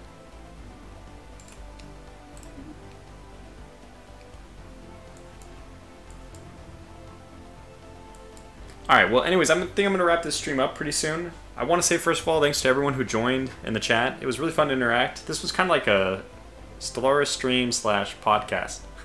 Just talk about whatever we wanted. But the new Stellaris content is going to be released, and there's already videos of it available online. Some people have been given preview copies. So you can actually find what the game is going to look like right now. So just feel free to go and search for that if you'd like. Yeah, we were kind of just hypothesizing about other design elements or our own take on Stellaris, how it is. I think I would overall say it's a great game, and if you haven't gotten it yet, if you're a fan of Space 4X games, it's worth getting. Because I, for a long time, did not really play this game. I think the first 8 months it came out, I didn't own it. And I just saw it, and I didn't think I was very interested. But you have to also understand that I come from the perspective of Distant Worlds Universe and Aurora 4X, which are, in my opinion, the top, the peak. System survey. Like some of the best 4X games you can get yourself into, if you're willing to invest the huge, steep learning curve to familiarize yourself with them. System survey complete. Now, that kind of learning curve is not present in Stellaris. It's very easy. As Finish says, and I completely agree, it's miles wide and inches deep. So it's very broad. It's very appealing from a lot of different angles. Just, it's quite the opposite in terms of like Distant Worlds and Aurora, where those are not necessarily that wide, especially from Aurora. Aurora is very, very, very not wide, very shallow. I mean, very narrow, but extremely deep. I mean, the ship design in Aurora 4X just cannot be topped. It's practically, it feels like you're building a real ship. Like, my God, the different things you have to take into account. So, anyway. Yep, and all those games appeal to different people, so.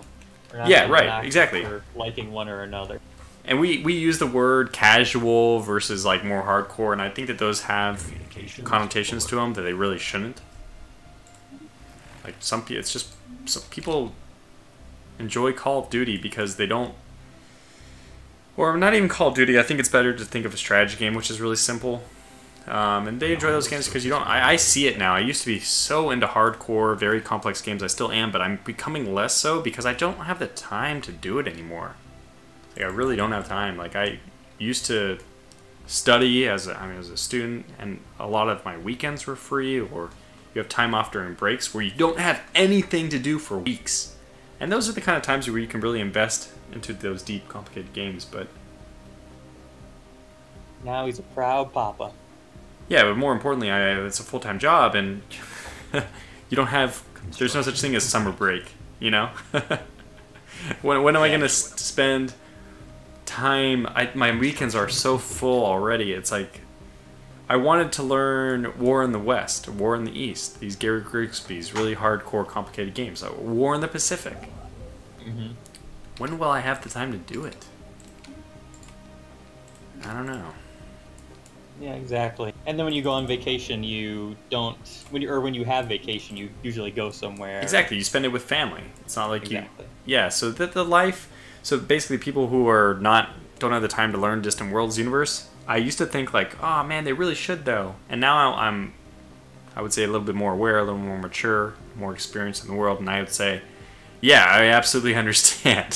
For you, maybe Stellaris is the right answer. It might be the best 4X game you can play because it's not that difficult to learn. It still scratches that itch that you're playing a space conquest game. So, all right. Anyways, I'm gonna wrap it up. Finish. The other person who had to leave us was Letherington. He's a big part of our Discord. Want to invite everyone to the Discord, but I'll do that in a sec. First, thanks to Letherington, and thank you, Finnish Jaeger, the on-again, off-again captain in my Discord. Well, thanks for having me. Yeah, and I'm just on it. We should play Stellaris later tonight, too. We should continue our other game. That one's a little more fun than this one, even, I think, if you don't mind. I'll be around, yep. That's good. Only if we can get some Jackbox going. Oh, boy. Don't you have the new one? You have the new one, right? I do have the new one. Oh, that's good. And I have normal Quiplash, too. You have Quiplash 2. I have the original Quiplash. as well, though. Oh, okay. Well, then never mind. Yeah. So. But yeah. Always an option that no one ever wants to take, but it's there. Still there. Yeah. It's there. Quiplash. I mean, we'll try this Salem witch trial, whatever stuff. We'll do that at some point too. But you Yeah, just need definitely want to try that. just seriously push it. Like get the game in Tabletop Simulator, and then just tell people, hey guys, you want to play? Let's do it. Here's the thing, and people will fall in line. Or I'll, especially if I'm also on board. I don't think it'll be too difficult. People show up when you're there, so. Yeah, that's also true. Yeah, that some people might prefer Discord celebrity. He is a YouTuber after all. No, but I mean, just regardless of whether I'm joining there or not. Oh, forget this. Too many pop-ups. Forget it. We're just gonna pause here. Yeah. Okay, and then for everyone else, if you haven't joined the Discord, feel free. I mean, if you don't have time, it's basically just a forum for a bunch of people. I mentioned this several other times, but it's not really about my channel. It's really just about people who enjoy my channel's content, a place for like-minded individuals to just have a place to interact. We play multiplayer games like Stellaris from time to time. Actually, we probably do it several times a week. Stellaris, a lot of the Paradox titles. We've been doing Arma recently for a while. We were doing Wargame Red Dragon and Steel Division. So it's a place to play all these different games. One thing I really hope for in this Discord, or really something that I aspire to have, is an intellectual, mature community. We were discussing, what was it the other day? Contra-rotating propellers? Yeah, that was one thing. Contra-rotating propellers or not. But I was actually more interested in the previous discussion was about, well, I can't remember actually. There was one discussion before that which was a little controversial, which sometimes there are, about like whether or not, I think Eritrean was part of that one. Being a pacifist. Yeah, pacifist, or but the important thing is these things should be coming from a mature standpoint. It shouldn't be normal internet discussions where everyone's just kind of yelling at each other. It should be like everyone should be evaluating the other person's opinion from a position of respect, because we should assume that the people in this Discord are not just spouting off nonsense to piss people off. There shouldn't be too much trolling. There's just folk, but we all know about folk. We know about folk. So we just ignore them. So anyway, I hope that it continues to grow in this manner. That it's a nice place for wargaming and intellectual people to I don't like to say intellectual because that has a connotation to it, even like, oh, intellectual. But mature, I would say. Mature people who can... Yeah, one thing I'll say, a positive thing, is that, like, usually communities who, like on a Discord or like in a stream chat or Twitch chat or YouTube comments, they usually kind of reflect on the person that they're watching. So if a person is like really profane and really crazy, usually the comments in the communities will reflect that. But I think with Tortuga, he's been a good leader for his channel and everything. So the community is polite and everything like that. Well, I don't know. It cultivates itself, right? The people like to be around people who are similar to themselves. So the fact that there's not a lot of swearing or whatever going on just leads to people who don't like to swear are going to be more attracted to it than people who like to swear. So it's like self-fulfilling prophecy.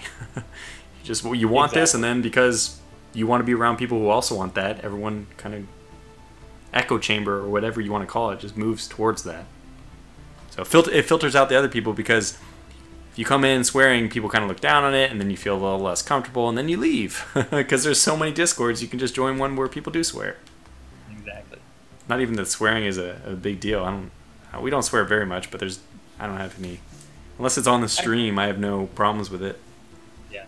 I just think of people who like, just like shit posts and stuff like that all the time. Okay. Just troll, But we do have a channel for that, but it's in an it's in a separate section that you can just ignore. I looked in there today, and I was like, "Who's posting this garbage?" And it was Folk. So I was like, "Oh, come on, come on." I have not even read any of the off-topic category. I made it its own category, by the way, so everyone can just close it if you don't want. I mute it and I close it, and I don't know anything about what goes on in there. So I hope it's not too bad, but. No, it's a good community, and we joke about people, but they're good people. Yeah, sure. No, they're terrible people. And I actually don't like either Letherton or Finishager. And with those words... Time to leave again. Time to get out of here. Okay, alright, well, thanks for watching the stream, everyone. And... Yeah, so next week, I think we should try to do this again, but with the update. That would be kind of interesting. Yep. That'd be pretty cool. Alright. Air Terranian says, Bona Nuit, Admiral. I think that's good night, but it might be good nuts. Not sure. Anyway, take care, all. I'm going to end the stream now.